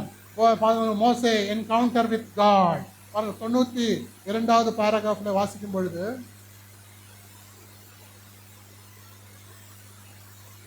ஆனால் ஒரு நாள் காலையில் வனாந்தரத்தின் பின்புறத்தில் 80 வயதான வயோதிகன் தன்னுடைய கன்னத்தில் உள்ள முடிகள் கீழே தொங்க அவன் ஒரு எரிகிற முட்செடியை கண்டான். எனவே என்ன நடக்கப் போவதாக இருந்தது என்பதை காணும்படி திரும்பினான். அவன் உதரண்டை நெருங்கின போது அவன் ஒரு சத்தத்தை கேட்டான். தேவன் அவனிடத்தில் பேசுவதற்கு முன்பு அவர் 40 வருடங்களாக அவனை அமைதிப்படுத்த வேண்டியதாக இருந்தது. தேவன் நம்மிடத்தில் பேசும்படிக்கு நாம் இந்நாளில் பெற்றுள்ள எல்லா குமரலோடும் குழப்பத்தோடும் 10 நிமிடங்கள் அமைதியாக தரித்திருக்க மாட்டோம். பாருங்க, எல்லாருக்கும் அர்ஜென்ட். கர்த்தர் உடனே பேசிவிட வேண்டும், உடனே பேசிவிடணும் சொல்லி என்ன பண்ணுகிறார்கள், விழுந்து போய்விடுகிறார்கள். ஆனால் மோசேக்கு அந்த நேரம் வர வேண்டும் என்று சொன்னால் எவ்வளவு வருஷம், 80 வருஷம். அல்லேலூயா. அந்த 80லேருந்து 120 வருஷம் தான் தேவன் அவரை உபயோகப்படுத்துகிறார். அந்த நாள் அவன் என்ன பண்ணுகிறார், தேவனுடைய சத்தத்துக்கு வார்த்தையை காத்துக் கொள்கிறார். அல்லேலூயா. தேவன் அவருடைய வார்த்தையை காத்துக் கொள்கிறார் என்று சொன்னால், ஒரு மோசே அந்த காலத்தினுடைய தேவனாக இருந்தான். இறுதி சொல்கிறார் இல்லையா, நாம் எல்லாரும் குட்டி தேவர்களாக இருக்கிறோம், ஆனால் தொழுகைக்குற தேவன் ஒருவர் தான். அல்லேலூயா. கர்த்தராகிய இயேசு கிறிஸ்து ஒருவர் தான் தொழுகைக்குரிய தேவன். அல்லேலூயா. மோசே அந்த காலத்திலே தேவனாக இருந்தாலும் 2 இடத்திலே எழுதப்பட்டிருக்கிறது, மோசே ஆரோனுக்கு தேவனாக இருப்பான் என்று சொல்லி. அதே மாதிரி மோசே பார்வோனுக்கு தேவனாக இருப்பான் என்று சொல்லி 2 இடத்துல எழுதப்பட்டிருக்கிறது. அப்ப மோசே சின்ன, நீங்கள் இங்கிலீஷ்ல பார்க்கும் பொழுது ஸ்மால் ஜி, அது கிங் ஜேம்ஸ் வெர்ஷன்ல பார்க்கும் பொழுது you will be a God, அதாவது ஸ்மால் ஜி. ஆனா கேபிட்டல் ஜி யாருக்கு பொருந்தும், தேவாதி தேவனாய கர்த்தராகிய இயேசு கிறிஸ்துவுக்கு தான் பொருந்தும். நான் சில டைம் ஆச்சரியப்படுவதுண்டு, சில பாஸ்டர்கள் எனக்கு வாட்ஸ்அப் அனுப்புகிற டைமில் பிரைஸ் த லார்ட் என்று சொல்லும் பொழுது அந்த எல் ஸ்மாலில் போட்டிருப்பாங்க. சில time praise God, praise be to the name of God அப்படின்னு சொல்லும் பொழுது ஜியை வந்து ஸ்மாலில் போட்டுருவாங்க. ஆனால் அது டைப்பிங் மிஸ்டேக்காக இருந்தாலும் சரி, டைப்பிங் மிஸ்டேக் இல்லைனாலும் சரி, அது வேண்டுமென்றே போட்டது. ஆனால் தேவாதி தேவனே, வணக்கத்துக்குரிய தொழுகைக்குரிய தேவனை நாம் எழுதும் பொழுது கேபிட்டல் ஜி தான் உபயோகிக்க வேண்டும். ஹல்லேலூயா. அதுதான் உண்மை. பாருங்க, பர்த் ஆஃப் மோசே தேவன் அதிசயங்களினாலும் அற்புதங்களினாலும் சந்தித்து அந்த வார்த்தையை தேவனுக்கு அவன் கீழ்ப்படியும்படியாக செய்தான். அந்த மோசே எல்லாத்துக்கும் ஒபீடியன்ஸ் பண்ணான், எல்லாத்துக்கும் என்ன பண்ணுகிறார், தேவனுடைய வார்த்தைக்கு கீழ்ப்படுகிறார். ஆனால் ஒன்றுக்கு மட்டும் கீழ்ப்படியவில்லை. எதுக்கு? தேவன் என்ன பண்ணுகிறார், தேவன் ஒரு முறைத்தான் அடிக்கப்பட வேண்டும். அந்த கண்மலையை அடிக்கும் பொழுது முதலாவதாக அடித்து நீ போய் கண்மலையை அடி, தண்ணீர் வருகும் என்று சொல்லுகிறார். ஆனால் 2வது தண்ணி சொல்லும் பொழுது நீ பேசு என்று சொல்லுகிறார். ஆனால் மோசேக்கு பிபி இருக்குதோ என்னமோ, இரத்த கொதிப்பு அதிகம். ஏன்னு சொன்னால் ஜனங்கள் முறுமுறுக்கிறார்கள், ஒவ்வொரு காரியங்களை முறுமுறுத்து கம்ப்ளைண்ட்டுகள் சொல்லுகிறார்கள். இது என்ன, இது காடைக்கு கேட்கிறார்கள், காடையை வாங்கி கொடுத்து, தண்ணீரை கேட்கிறார்கள், தண்ணீரை கொடுத்து, கசப்பான தண்ணீர் மாறாக என்ன பண்ணுகிறார், அது மதுரமாக மாற்கிறே, இதெல்லாம் இருக்கிறதே. இதெல்லாம் பார்க்கும் பொழுது என்னவாகிறது, இது சரியில்லைன்னு சொல்லி அவனுக்கு கோபம் வருகிறது. கோபம் வந்துட்டு என்ன பண்ணுகிறான், மறுபடியும் அந்த கண்மலையை அடிக்கிறான். அதுக்கு தேவன் என்ன சொல்கிறார், நீ கானான் தேசத்தை அவனுக்கே பச்சை மரத்துக்கே அந்த இது எதுனா பட்டை மரத்துக்கு என்ன கதி? அல்லேலூயா. மோசேக்கே அந்த கதி. ஒரு சின்ன தவறு தான். தண்ணீர் வந்தது, தேவனுடைய நாமம் மகிமைப்படும்படியாக தண்ணீர் வந்தது. ஆனால் அவன் செய்தது முற்றிலுமாக தவறு. தேவன் என்ன சொன்னானோ அப்படி சொன்னாரோ அதை அவன் அப்படியே கீழ்ப்படிய வேண்டியதாக இருந்தது. ஆனால் கீழ்ப்படியாமல் அந்த கண்மலையோடு பேசாமல் திரும்பியும் அடித்தான். ஆனால் அந்த கண்மலை ஒரு முறைத்தான் அடிக்கப்பட வேண்டும். அது தேவனுடைய சித்தமாக இருக்கிறது. பழைய ஏற்பாடு புதிய ஏற்பாட்டின் நிழலாக இருக்கிறது. தீர்க்கதரிசி சொல்கிறார், நீங்க எந்த ஒரு காரியத்தை புதிய ஏற்பாட்டில் பார்க்க வேண்டும் என்று சொன்னாலும், அதற்கு விளக்க வேண்டும் சொன்னாலும், நீங்கள் ஆதியிலே கடந்து செல்லுங்கள். ஆதியிலே கடந்து செல்லும் பொழுது உங்களுக்கு அந்த விடை கிடைக்கும். Price the Lord. அந்த விடை உங்களுக்கு வேண்டும் என்று சொன்னால் நீங்கள் அங்கே போக வேண்டும். Price the Lord. அப்பொழுது பாருங்க, அங்க மோசே கானான் தேசத்துக்கு போகவில்லை. நான் கண்மலை வெடிப்பிலே கடந்து செல்வேன், ஒருவன் என் முகத்தை பார்த்து உயிரோடு இருந்ததில்லை. நான் என்ன பண்ணுகிறேன், என்னுடைய முதுகை மட்டும் காட்டிட்டு திரும்புவேன். நான் உன்னுடைய முகம் வரும்பொழுது என்னுடைய கை கொண்டு உன்னை மறைப்பேன். ஒருவேளை கை மூடாமல் தேவன் அப்படி பாசா இருந்தால் மோசே அந்த இடத்திலே ஸ்பாட் அவுட். அல்லேலூயா. அவ்வளவு மகத்தான தேவன். God revealed in simplicity. தேவன் எளிமையிலே வெளிப்பட்டார். இந்த காரியம் யாருக்கு தெரியாது? ஆபத்துக்கு தெரியாது. பிரியமானவர்களே, அன்றைக்கு எல்லாம் நினைத்தார்கள் இஸ்ரவேலின் ராஜா பெரிய ஆடம்பரமாக பெரிய பேலஸ்ல பெரிய அரண்மனையில பரப்பார்கள் என்று சொல்லி நினைத்தார்கள். ஆனா சாதாரண மாட்டு கழுவத்திலே பிறந்தார். ஒதுக்க கந்தை கூட இல்லாத நிலைமையில பிறந்தார். யாரு? இஸ்ரவேலின் ராஜா, யூதா ராஜா சிங்கம். Price the Lord. அவர் எப்படி பிறந்தார்? God revealed in simplicity. தேவன் எளிமையிலே வெளிப்பட்டார். இந்த காரியம் என்டே மெசேஜ் வந்தா தான் உங்களுக்கு தெரியும். வேற எங்க வந்தாலும் உங்களுக்கு தெரியாது. எல்லாம் நினைக்கிற ஆடம்பரமாக இருக்கிறது. நாம் ஐஸ்வர்யவான்களாகும்படி அவர் என்ன பண்ணுகிறார்? தரித்திரரானா. Praise the Lord. ஆபிரகாமுடைய அனைத்து ஆசீர்வாதங்களையும் நான் தருகிறேன். ஆபிரகாமுக்கு இல்லாத காரியம் ஒன்றுமே இருக்கவில்லை. அல்லேலூயா. அந்த எல்லா ஆசீர்வாதங்களையும் நாம் சுதந்திரித்துக் கொள்ள பாத்திரமாக இருக்க வேண்டும். ஆனால் எடுத்தெடுப்பு அதை செய்ய முடியாது. அவருடைய நேரம் வர வேண்டும். Price the Lord. ஆபிரகாமுடைய ஆசீர்வாதம் எனக்கு தேவை என்று சொல்லி வட்டிக்கு வாங்கி அங்க வட்டிக்கு இங்க வட்டிக்கு வாங்கி என்ன பண்ணுகிற வீடெல்லாம் கட்டிட்டு காசுல எனக்கு தேவன் வீடை கொடுத்தாருன்னு சொல்லும் பொழுது அந்த இஎம்ஐ கட்ட முடியாமல் என்ன பண்ணுகிறார்கள்? வீடே ஜப்தி. இது ஆசீர்வாதமா? இது தேவனால் ஆசீர்வாதமா? தேவன் ஆசீர்வாதத்தை கொடுத்தாரானால் அதுல உபத்திரவம் வராது. அந்த உபத்திரம் இருக்க வேண்டும் இல்ல இருக்கக்கூடாதுன்னு சொன்னா தேவனே அவருடைய நேரத்துக்கு நமக்கு ஆசீர்வாதத்தை தர வேண்டும். ஆனால் அவருடைய ப்ராமிஸ் என்ன? 75 வயது ஆபிரகாமுக்கு, சாராளுக்கு 65 வயது, 10 வருஷம் டிஃபரன்ஸ். ஆனால் ஒரு ஈசாக்குக்காக எவ்வளவு வருஷம் காத்திருந்தான்? 25 வருஷம். தீர்க்கதரிசி சொல்கிறார், அந்த ஆபிரகாம் அவ்வளவு 25 வருஷத்திலே அந்த எல்சடாவிலிருந்து உறிஞ்சு குடித்து கொண்டிருந்தான். அந்த எலோஹீம் தேவனை அவன் ஆராதித்துக் கொண்டிருந்தான். சாராளே, உன்னிடத்தில் ஏதாவது மாற்றம் தெரிகிறதா? இல்லை. உன்னிடத்தில் ஏதாவது மாற்றம் தெரிகிறதா? இருக்கட்டும். கர்த்தராசி இருப்பார். 25 வருடங்கள் பிறகு கர்த்தர் என்ன பண்ணுகிறார்? வாக்குத்தத்த சந்ததியை கொடுக்கிறார். பாருங்க, அவருடைய சத்தத்துக்கு கீழ்ப்படிய வேண்டும். அவருடைய சத்தத்துக்கு செவி கொடுக்க வேண்டும். அதுதான் விசுவாசிகளாகிய நமக்கு ஒரு கர்த்தவியமாக இருக்கிறது, அடையாளமாக இருக்கிறது. அவருடைய சத்தத்துக்கு நாம் செவி கொடுக்காவிட்டால் ஒரு காரியத்துக்கும் பிரயோஜனம் இல்லை. மோசே ஒரே ஒரு காரியத்திலே தவறி போனான். ஆக அவனுக்கு கானான் தேசத்துக்கு போக முடியவில்லை. ஆனால் பாருங்க, அந்த தீர்க்கதரிசியினர் கூடயே இருந்தார்கள். யாரு? காலேபும் யோசுவாவும். கடைசி வரையும் காலேபு யோசுவா மோசே கூட தான் இருந்தார்கள். ஆனால் மோசே போகவில்லை, காலேபு யோசுவா கடந்து சென்றார்கள். அல்லேலூயா. அடுத்ததாக ஏசாயாவை பார்க்கும் பொழுது, ஐயோ அசுத்தவதைகளின் ஜனங்களின் மத்தியில வாசம் பண்ணுகிறேனே என்று சொல்லி அவனுக்கு அவனே என்ன பண்ணுகிறான்? திட்டிக் கொள்கிறான். பாருங்க, அந்த நேரத்தை தீர்க்கதரிசி சொல்கிறார், உசியா ராஜா மரணம் அடைந்த பொழுது, உசியா ராஜா உயிரோட இருக்கும் காலம் வரைக்கும் யாருக்கு அருமையாக இருந்தது? ஏசாயாவுக்கு அருமையாக இருந்தது, சாதகமாகவே இருந்தது. ஏசாயாவுக்கு தேவையான பணிவிடைகள் எல்லாவற்றையும் பண்ணான், ஏசாயாவுக்கு தேவையான வெகுமதிகள் எல்லாவற்றையும் கொடுத்தான், அவனுக்கு தேவையான சம்பளம் எல்லாவற்றையும் கொடுத்தான்.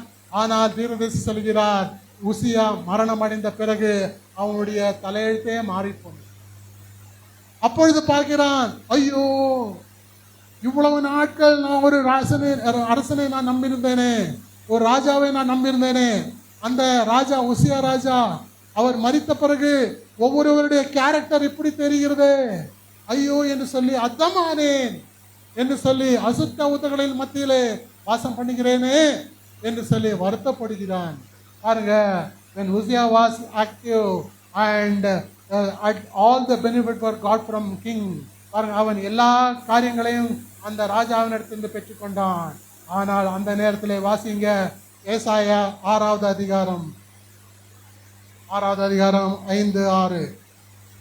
அப்பொழுது நான் ஐயோ அதமானேன், நான் அசுத்த உதடுள்ள மனுஷன், அசுத்த உதடுள்ள ஜனங்களின் நடுவில் வாசமா இருக்கிறவன், அசுத்த உதடுள்ள ஜனங்கள் மத்தியில வாசம் பண்ணுகிறவன், சேனைகளின் கர்த்தராகிய ராஜாவை என் கண்கள் கண்டதே என் கண்கள் கண்டதே. அப்பொழுது சேராபீன்களில் ஒருவன் பலிபீடத்திலிருந்து தன் கையிலே பிடித்த குரட்டால் ஒரு நெருப்பு தழலை எடுத்து என்னிடத்தில் பறந்து வந்து அதனால் என் வாயை தொட்டு, இதோ இது உன் உதடுகளை தொட்டதினால் உன் அக்கிரமம் நீங்கி உன் பாவம் நிவிர்த்தியானது என்றான். அசுத்த உதடுகளின் மனுஷில வாசம் பண்ணுகிறேன் சொல்லி ரியலைஸ் பண்ணுகிறான் ஏசாயா. அந்த நேரத்துல ஏசாயாவுக்கு என்ன செய்ய வேண்டும் என்று தெரியவில்லை. எவ்வளவு சப்போர்ட்டாக இருந்தாரு, எவ்வளவு ஆச்சரியமாக எல்லா காரியங்களையும் நடப்பித்தார். ஏசாயா சிறு வயது வாலிபன் என்று சொல்லி தீர்க்கதரிசி சொல்லுகிறார். அந்த சிறு வயது வாலிபனாகிய ஏசாயாவுக்கு அந்த நேரத்தில் அந்த சோதனை. ஆனால் சேராபீன்கள் ஒருவர் என்ன பண்ணுகிறார், அவர் பலிபீடத்திலிருந்து ஒரு தணலை எடுத்து அவருடைய நாவை தொட்டும் பொழுது அவன் சுத்திகரிக்கப்பட்டான். பாருங்க, அவனுக்கு அந்த நேரத்தில் அந்த காரியமானது நீங்கி போனது. கர்த்தருடைய வார்த்தைக்கு அவன் செவி கொடுத்த பொழுது ஒரு சிறிய வேதாகமத்தை அவன் எழுதி வைத்தான். அல்லேலூயா. 66 புஸ்தகம் கொண்ட வேதாகமத்தையே அவன் எழுதி வைத்தான். 97வது பாராகிராஃபை நான் வாசிக்க விரும்புகிறேன். செழிப்பு எப்பொழுதுமே ஜனங்களை பாழாக்குகிறது. அது கூறுவதற்கு ஒரு கடினமான காரியமாயிருக்கிறது. ஆனால் செழிப்பு ஒரு மனிதனை தேவனிடத்திலிருந்து தூரம் கொண்டு செல்கிறது. தேவன் வேதாகமத்தில் ஓர் இடத்தில் இதன் பேரினால ஏதோ ஒரு காரியத்தை கூறியுள்ளார். அவர், நான் உன்னை ஆசீர்வதிக்கும் போது உனக்கு மிகுதியாக அளித்தேன், நீ தரித்திரனாய் இருக்கும் பொழுது நீ ஒன்றுமில்லாது இருந்தாய், அப்பொழுது நான் உன்னண்டை வந்த பொழுது நீ எனக்கு செவி கொடுத்தாய், நீ என்னை சேவித்தாய். ஆனால் நான் உன்னை ஆசீர்வதித்து உனக்கு சம்பூர்ணமாய் அளித்த போதோ நீ என்னிடத்தில் இருமாப்பு கொண்டாய் என்றார். பாருங்க, தேவன் ஆசீர்வதிக்கும் பொழுது தேவனை மறந்து விடக்கூடாது. அந்த ஏசாயாவினுடைய நிலைமை அப்படித்தான் இருந்தது. உசியா ராஜா இருந்த காலம் வரையிலும் நல்ல செழிப்பாக இருந்தான். ஆனா உசியா ராஜா மரணம் அடைந்த பிறகு அவருடைய எல்லா ஆதரவுகள், எல்லா சப்போர்ட்டுகள் நீங்கி போயிடுச்சு. ஆனால் அவன் அப்பொழுது ரியலைஸ் பண்ணுகிறான், எனக்கு சுற்றிலும் எவ்வளவு அசிங்கமான ஜனங்கள் இருக்கிறார்கள், எனக்கு சுற்றிலும் எவ்வளவு கேவலமான ஜனங்கள் இருக்கிறார்கள், என்னை திட்டிக் கொண்டும் என்னை வதைத்துக் கொண்டு இருக்கிறார்களே என்று சொல்லி அப்பொழுது அவன் நினைத்து அப்பொழுது கண்ணீர் விடுகிறான். கண்ணீர் விட்டு ஐயோ என்று சொல்லி, இந்த நேரத்தில் யார் எனக்கு உதவுவார், யார் தேவனுடைய நாமத்துக்காக மகிமைக்காக செல்லுவார், தேவனுடைய ஊழியத்துக்கு யார் கடந்து செல்லுவார் என்று சொல்லி அங்கே பார்க்கும் பொழுது தேவன் அவனை அபிஷேகித்து ஆசீர்வதிக்கிறார், அவருடைய பாவங்களை எல்லாம் நீக்குகிறார். பாருங்க, பவுல் எவ்வளவு அருமையான கமாலியன் பாதபடியத்தில் படித்ததான ஒரு மேதை. அந்த மேதை ஒரு நேரத்திலே வரும்பொழுது அந்த தேவனுடைய வார்த்தைக்கு கீழ்ப்பட்டான், தேவனுடைய வார்த்தைக்கு செவி கொடுத்தான். தேவனுடைய வார்த்தைக்கு செவி கொடும் பொழுது அப்போஸ்தலர் 9வது அதிகாரம் 3, 4, 5 வாசிக்கலாம். பிரயாணமாய் போய் தமஸ்குவுக்கு சமீபித்த போது சடிதியிலே வானத்திலிருந்து ஒரு ஒளி அவனை சுற்றி பிரகாசித்தது. அவன் தரையிலே விழுந்தான். அப்பொழுது, சவுலே சவுலே, நீ என்னை ஏன் துன்பப்படுத்துகிறாய் என்று தன்னுடனே சொல்லுகிற ஒரு சத்தத்தை கேட்டான். அதற்கு அவன், ஆண்டவரே நீர் யார் என்றான். பாருங்க, இந்த சவுலாகிய இந்த பவுலுக்கு அப்பொழுது சவுல் தமஸ்குவிலே போய் கொண்டிருக்கிறான். எல்லாருக்கும் தெரிந்ததான காரியம். கீழே விழுந்து விடுகிறான். ஆனால் அவனுக்கு ஒரே ஒரு காரியம் தெரியுது, யெகோவா தேவன் தான் அக்னி ஸ்தம்பத்திலே பேச முடியும் என்று சொல்லி. அல்லேலூயா. அவனுக்கு நன்றாக தெரிந்தது என்ன சொன்னால், அக்னி ஸ்தம்பத்திலே பேசக்கூடியவர் யெகோவா தேவன் அல்லாமல் வேற தேவன் இல்லை. ஆகையால் அவன் என்ன பண்ணுகிறான், ஆண்டவரே நீர் யார், ஆண்டவரே நீர் யார். என்ன துன்பப்படுகிறது, இயேசு நானே. அல்லேலூயா. முள்ளில் உதைக்கிறவனுக்கு கடினமா. அப்பொழுது அந்த வார்த்தைக்கு அவன் செவி கொடுத்தான். பாருங்க, வார்த்தைக்கு செவி கொடுத்தல் என்றதான செய்தியை நாம் பார்த்துக் கொள்கிறோம். அந்த வார்த்தைக்கு செவி கொடுக்கும் பொழுது தேவன் ஆசீர்வதிக்கிறார். அவருடைய தலையெழுத்தையே தேவன் என்ன பண்ணுகிறார், மாற்றி போடுகிறவராக இருக்கிறார். தேவனுடைய பிள்ளைகளை கொலை செய்து கொண்டும் எல்லா ஆராதனைகள் நடக்கிற இடத்துல போய் பிரச்சனைகளை செய்து கொண்டு இருந்த அந்த சவுலை தேவன் பவுலாக மாற்றுகிறார். பாருங்க, பவுலுக்கு அந்த டிசைபிள்ஷிப், அதாவது சீஷத்துவம் கொடுக்கப்பட்டது. ஆனால் அது மத்தியாசுக்கு கொடுக்கப்படவில்லை. மத்தியாசு அந்த யூதாஸ் காரியத்துக்கு பதிலாக மத்தியாசை தேர்ந்தெடுக்கும் பொழுது அங்கே மத்தியாசுக்கு தேவன் ஒரே ஒரு வசனத்தோடு முடித்து விட்டார். ஆனால் அது மனுஷனால் தெரிந்து கொள்ளப்பட்டது. ஆனால் தேவனால் தெரிந்து கொள்ளப்பட்ட பவுல் தேவனுடைய சீஷராகவும் அப்போஸ்தலராகவும் தெரிந்து கொள்ளப்பட்டார். அல்லேலூயா. அவர் மூலமாகத்தான் எவ்வளோ நிருபங்கள் எழுதப்பட்டார். அல்லேலூயா. எவ்வளோ மகத்தான் அப்போஸ்தலர் என்ன, அவர் என்ன சொல்கிறார், நான் கிறிஸ்துவை பின்பற்றினது போல நீங்கள் என்னை பின்பற்றுங்கள். அவ்வளவு நிச்சயமுடையவனாக இருந்தான் பவுல். அவ்வளவு நிச்சயமுடையவனாக இருந்தான். நான் உங்களுக்கு ஒப்பித்ததை கர்த்தரிடத்தில், நான் உங்களுக்கு ஒப்பித்ததை எங்கிருந்து பெற்றுக்கொண்டேன், கர்த்தரிடத்தில் பெற்றுக்கொண்டேன். எவ்வளவு நிச்சயமுடையவனாக இருக்கிறான் பாருங்க. விசுவாசத்தை குறித்து நன்கு ஆராய்ந்து அறிந்ததான பவுல். அல்லேலூயா. சவுலாக இருக்கும் பொழுது எவ்வளோ அதிகமாக படித்திருந்தான். ஆனால் தேவனுக்காக அவையெல்லாம் குப்பை என்று எண்ணுகிறேன், குப்பை என்று எண்ணுகிறேன். அல்லேலூயா. இந்த காரியம், உலகத்தினுடைய காரியம் நிரந்தரம் அல்ல. உலகத்து காரியம் இன்றைக்கு இருக்கும், நாளைக்கு போயிடும். ஆனால் என்றைக்கும் வரக்கூடியது நித்திய ஜீவன். பேதுருவிடத்தில் என்ன சொல்கிறார், நீயும் போக மனிதா இருக்கிறீரா. அதுல பேதுரு என்ன சொன்னார், நித்திய ஜீவன் இருக்கிற வார்த்தை உம்மிடத்தில் உண்டு. அல்லேலூயா. நீ யார் என்று என்னை நினைக்கிறாய் என்று சொல்லும் பொழுது, நீ ஜீவனுள்ள தேவனுடைய குமாரன் என்று சொல்லி நினைக்கிறேன். அப்பொழுது இயேசு கிறிஸ்து என்ன சொல்கிறார், இந்த கல்லின் மேல் என்னுடைய சபையை கட்டுவே. எந்த கல்லின் மேலே, அவன் கொடுத்ததான அந்த வெளிப்பாடின் மேலே. Price the Lord. இந்த காரியத்தை பேதுருவின் மேலே என்று சொல்வார்கள். ஆனால் அந்த கல்லின் மேல் என்று சொல்லும் பொழுது அந்த வெளிப்பாட்டின் மேலே கட்டுகிறவராயிருக்கிறார். அல்லேலூயா. பவுல் என்ன பண்ணுகிறார், அங்க தமஸ்குவிலே என்கவுண்டர் வித் ஜீசஸ், இயேசு கிறிஸ்துவின் இடத்திலே என்கவுண்டர் ஆகிறான். என்கவுண்டர் ஆகும் பொழுது அவன் கீழே விழுந்துகிறான். கீழே விழுந்த உடனே அவன் ஒரு காரியத்துக்கு செவி கொடுக்க வேண்டியவனாக இருந்தான். அனனியா கிட்ட போயிட்டு அந்த காரியத்தை என்ன பண்ண வேண்டும், அவனுடைய கண்ணை மறுபடியும் பெற்றுக்கொள்ள வேண்டியதாக இருந்தது. அது வரைக்கும் அவன் 3 நாட்கள் புசிக்கவும் இல்லை, குடிக்கவும் இல்லை, உபவாசமாகவே இருந்தான். பாருங்க, தேவனுடைய காரியத்துக்கு, தேவனுடைய வார்த்தைக்கு அவன் செவி கொடுத்தபடியால் தான், தேவனுடைய வார்த்தைக்கு அவன் கீழ்ப்படிந்ததனால் தான் தேவன் அவனை ஆசீர்வதித்தார். ஆகையால் தான் பவுலை குறித்து நாம் இன்றைக்கும் பேசிக் கொண்டிருக்கிறார். Price the Lord. இந்த பவுல், பேதுரு பாருங்க, அவருடைய வார்த்தைக்கு செவி கொடுத்தது காரியம் பாரும்பொழுது, கொர்நேலியோ வந்து இத்தாலியாக்காரன். கொர்நேலியோ வந்து இத்தாலியாக்காரன். பேதுரு எங்க இருக்கிறான், யோப்பாவிலே இருக்கிறான்.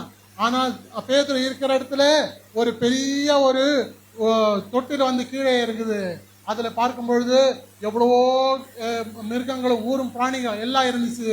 அப்ப தேவன் என்ன சொல்றாரு, எடுத்து புசி என்றாரு. அவன் சொன்னா, நான் அசுத்தமானதை தொடமாட்டேன் என்று சொல்றார். ஆனால் அந்த நேரத்தில் தேவனுடைய வார்த்தைக்கு கீழ்ப்படியவில்லை. ஆனால் இப்பொழுதோ என்னவாகிறது, தேவன் என்ன சொல்றார், தேவன் சுத்தமாக்கிறத நீ அசுத்தம் என்று சொல்வானேன். அப்பொழுது கீழ்ப்படிந்தான். வெளியே நின்று பார்க்கும் பொழுது கொர்நேலியோ எல்லாரும் நிற்கிறாங்க. Price the Lord. அவனுக்கு ஒரு வெறி இருந்தது.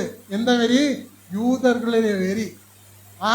ஆகையால அவன் இத்தாலியர்களுக்கு ஒரு காரியத்தை அவனுக்கு செலுத்துறதுக்கு அவனுக்கு மனசு இல்லை.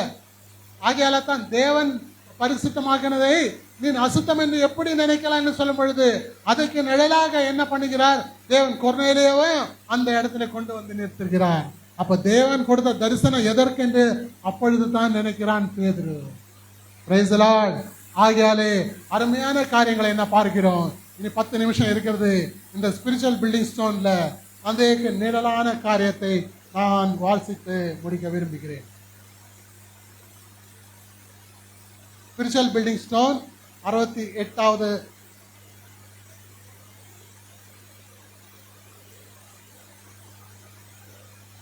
பிரியமானவர்களே, இந்த ஸ்பிரிச்சுவல் பில்டிங் ஸ்டோன் உங்களுக்கு தேவைப்பட்டால் இன்டர்நெட்ல ஸ்பிரிச்சுவல் பில்டிங் ஸ்டோன்ஸ் PDF அப்படின்னு சொல்லிட்டு அடிங்க. உங்களுக்கு 100லேருந்து 200 PDF கிடைக்கும். உங்களுக்கு தேவையானால் அது அதை குறித்து நான் சொல்ல வேண்டும்னு சொன்னால் இந்த ஸ்பிரிச்சுவல் பில்டிங் ஸ்டோன்ல இங்கிலீஷ்ல இருக்கும். நீங்கள் அதை அப்படியே காப்பி செய்து கூகுள் டிரான்ஸ்லேட்டரில் போயிட்டு தமிழ்னு டிரான்ஸ்லேட் பண்ணுங்க. உங்களுக்கு அப்ராக்சிமேட்டாக அது கிடைச்சிடும். நீங்கள் அதை அப்படி வாசிக்கலாம், பரவாயில்ல. ஸோ இந்த ஸ்பிரிச்சுவல் பில்டிங் ஸ்டோனில் நீங்கள் வாசிக்கும் பொழுது ஃபுட் நோட்ஸ் இருக்குது. அதாவது ஒரு பேராகிராஃப் 2 பேராகிராஃப் நடுவில் ஒரு 1, 2, 3 அப்படி பேராகிராஃப் இருக்கும். அந்த ஃபுட் நோட்ஸ் இருக்கும். அந்த ஃபுட் நோட்ஸில் நீங்கள் பார்க்கும் பொழுது அது எந்த செய்தியிலிருந்து எடுக்கப்பட்டது என்று சொல்லி அவர் எழுதியிருப்பார். அந்த செய்தியை அங்கே பாருங்க. ஃபார் எக்ஸாம்பிள் நம்பர் 1 சொல்லும் பொழுது as the eagle stirreth up our nest, அதாவது ஒரு கழுகு தன்னுடைய கூட்டை கலைக்கிறது, அந்த செய்தியிலிருந்து எடுக்கப்பட்டது. 2வது நம்பர் பார்க்கும் பொழுது what is the work of God, தேவனுடைய கிரியை என்ன என்கிறதான செய்தி. 3வது நம்பரை பார்க்கும்போது have not I sent thee, நான் உன்னை அனுப்பவில்லையா. அப்படி அநேக செய்திகளிலிருந்து நமக்கு தொகுத்து இந்த ஸ்பிரிச்சுவல் பில்டிங் ஸ்டோன் கொடுக்கப்பட்டிருக்குது. இது 68வது நம்பரான spiritual building stone. Obedience is what God wants, அதாவது அந்த ஒபீடியன்ஸ் என்று சொன்னால் கீழ்ப்படிதல் தான் தேவனுக்கு விருப்பமான காரியம் என்கிறதான ஸ்பிரிச்சுவல் பில்டிங் ஸ்டோன். இதுல வாசிங்க எபிரேயர் 11:6. சீக்கிரம் வாசிங்க. விசுவாசம் இல்லாமல் தேவனுக்கு பிரியமாய் இருப்பது கூடாத காரியம். விசுவாசம் இல்லாமல் தேவனால் பிரியமாய் இருப்பது கூடாத காரியம். ஏனென்றால் தேவனிடத்தில் சேருகிறவன் அவர் உண்டென்றும் அவர் தம்மை தேடுகிறவர்களுக்கு பலன் அளிக்கிறவர் என்றும் விசுவாசிக்க வேண்டும். விசுவாசம் இல்லாமல் தேவனை தரிசிப்பது கூடாத காரியம். அதே மாதிரி எபிரேயர் 12:1 மேகம் போல இவ்வளவு திரளான சாட்சிகள் நமக்கு இருக்கும் பொழுது வாசிங்க 12:1. மேகம் போன்ற இத்தனை திரளான சாட்சிகள் நம்மை சூழ்ந்து கொண்டிருக்க பாரமான யாவற்றையும் நம்மை சுற்றி நெருங்கி நிற்கிற பாவத்தையும் தள்ளிவிட்டு விசுவாசத்தை துவக்குகிறவரும் முடிக்கிறவருமாய் இருக்கிற இயேசுவை நோக்கி நமக்கு நியமித்திருக்கிற ஓட்டத்தை பொறுமையோட ஓடக்கடவும். அங்க எபிரேயர் 14வது அதிகாரத்தில் விசுவாசத்தை குறித்து கொஞ்சம் பேர்களை குறித்துதான் எழுதி இருக்கிறது. ஆனால் 12வது அதிகாரத்திலே மேகம் போல இவ்வளவு திரளான சாட்சிகள், வேதம் முழுசும் என்னவாயிரு திரளான சாட்சிகள் இருக்கிறார்கள். இந்த திரளான சாட்சிகளை குறித்து சொல்லும்போது இங்க 4வது பாராகிராஃப்ல நான் வாசிக்க விரும்புகிறேன். So God made a way for us. God loved his children. He loves his people. He wants to help them. He wants to help you more than you want to help. பாருங்க, நீங்க உங்களுக்கு தேவையானதை விட அதிகமாக அவர் உங்களுக்கு ஒத்தாசை அளிக்கிறதுக்கு விருப்பமாக இருக்கிறார். If you can just get this your heart that God is more willing to help than you help yourself, but he is the way and that's the only way he will work through his way. அவருடைய வழியின் மூலமாக கிரியை செய்கிறவராய் இருக்கிறார். பாருங்க, நாமானை குறித்து பாசுகிறோம். நாமான் தேவனுடைய வார்த்தையை அவன் எந்த ஒரு பெரிய ஆளானும் சரி தேவனுடைய வார்த்தைக்கு அவன் கீழ்ப்படிய இருக்க வேண்டும். அவன் கீழ்ப்படியாவிட்டால் அவனுக்கு சுகம் கிடைக்காது. நாமான் எங்க சீரியாவுடைய ராஜாவுடைய தளபதியாக இருந்தான். அவன் ராஜா என்ன பண்ணுகிறான், நீ இந்த குஷ்டரோகத்திலிருந்து நீ சௌக்கியமாக வேண்டும் சொன்னால் இஸ்ரவேலில் ஒருவர் இருக்கிறார் என்று சொல்லி, ஆனால் ராஜா சட்டையை இப்படி இஸ்ரவேலில் இப்படி இருக்கிறார்களா என்று சொல்லி, என்னாலே அது முடியாது என்று சொல்லி இஸ்ரவேலுடைய ராஜா சட்டையை கிழித்து கொண்டுகிறான். ஆனால் அந்த இடத்துல யார் இருந்தார்? எலிசா இருந்தார். ஹல்லேலூயா. அந்த எலிசானுடைய வார்த்தை அவன் கீழ்ப்படிய வேண்டியதாக இருந்தது. அந்த ஒபீடியன்ஸ் பாருங்க, அந்த கீழ்ப்படிதல் அவனுக்கு இல்லாவிட்டால் அவனுக்கு அந்த நேரத்தில் வெளிப்பாடு, அவனுக்கு அந்த நேரத்தில் அந்த குஷ்டரோகத்தில் இருந்து விடுதலை கிடைக்காது. எவ்வளவு ஒரு பெரிய ஆளானாலும் சரி, பெரிய நாமானே ஆயிருந்தாலும் சரி, அவன் பெரிய கமாண்டர் ஆயிருந்தாலும் சரி, கடைசியில தீர்க்கதரிசியினுடைய அடியில வந்துதான் ஆக வேண்டும். Price the Lord.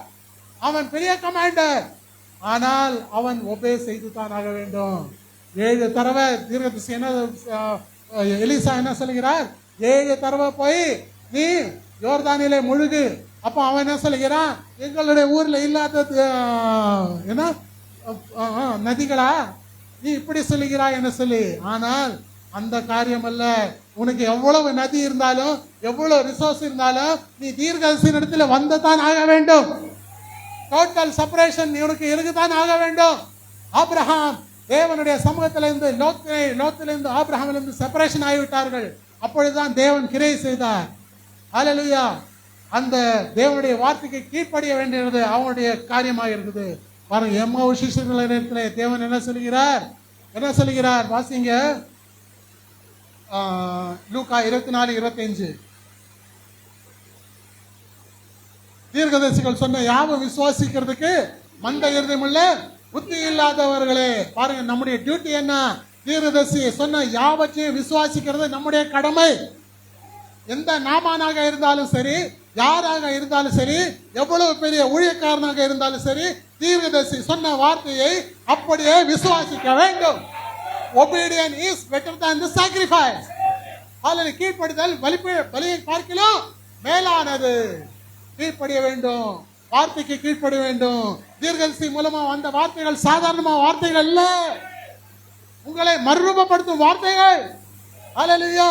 அந்த கிளியோபாஸ் அவன் சொல்லுகிறான், வழியிலே அவர் பேசும் பொழுது நம்முடைய இருதயம் கொழுந்து விட்டு எரியவில்லையா? பாருங்க, தீர்க்கதரிசிகள் சொன்ன யாவும் விசுவாசிக்கிறது மந்த இருதயமுள்ள புத்தி இல்லாதவர்களே. எவ்வளவு கடிந்து கொள்கிறார் பாருங்க. ஆனால் அவர்களுக்கு கோபம் வரவில்லை. பாருங்க, கிளியோபாஸ், பாருங்க, காலேப், ஜோஷுவா மோசேயை விட்டு கடந்து செல்லவே இல்லை. அவர்களுக்கு தெரிந்திருந்தது நமக்கு கொடுக்கப்பட்ட தீர்க்கதரிசி மோசே தான் என்று தெரிந்திருந்தது. ஒருவேளை அவன் டிசோபீடியன்ஸ் ஆனாலும் கடைசி வரைக்கும் தீர்க்கதரிசி கூடவே இருந்தார்கள். ஆனா அதனால் அவர்களுக்கு என்ன கிடைத்தது? கானான் தேசம் கிடைத்தது. கானான் தேசங்களை பிரேசித்தான். சமாரியா ஸ்திரீ அதே மாதிரி தான். அவள் செய்தியை பெற்றுக்கொள்ளப்படியும் அவளுக்கு வேல்யூ இல்லை. ஆனால் அவள் உள்ளே போயிட்டு ஊர்ல எல்லாத்தையும் போயிட்டு சொல்லும் பொழுது அவளுக்கு வேல்யூ வந்து விட்டது.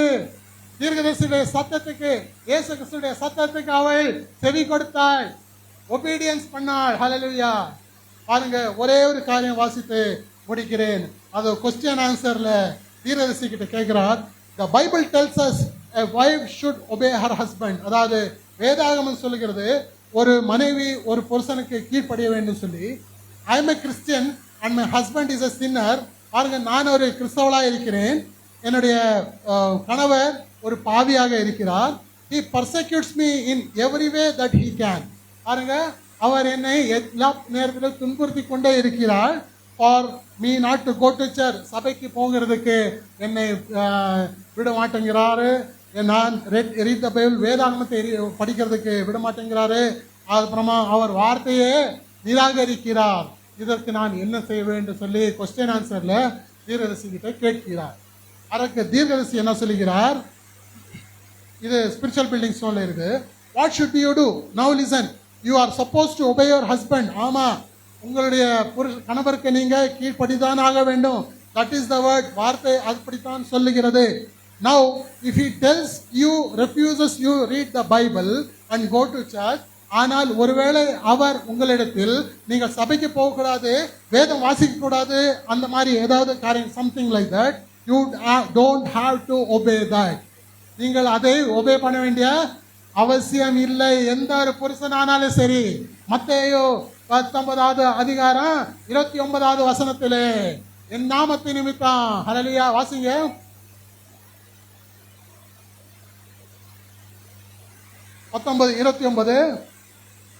மத்தேயு 29 நாமத்தின் நிமித்தம் என் நாமத்து நிமித்தம் வீட்டையாவது சகோதரரையாவது சகோதரியாளையாவது தகப்பனையாவது தாயையாவது மனைவியையாவது பிள்ளைகளையாவது நிலங்களையாவது விட்டவன் எவனோ அவன் நூறத்தனையாய் அடைந்து நித்திய ஜீவனை சுதந்திரித்துக் கொள்ளுவான்.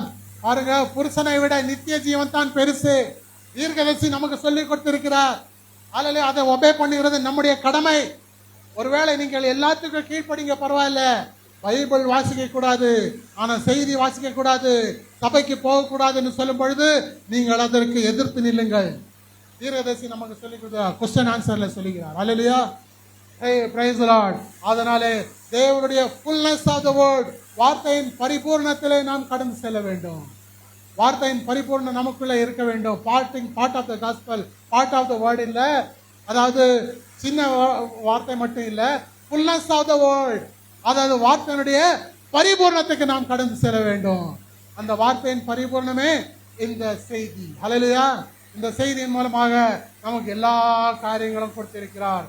கொலோசியர் 1:27 வசனத்தை வாசித்து முடிக்கலாம். கொலோசியர் 1:27.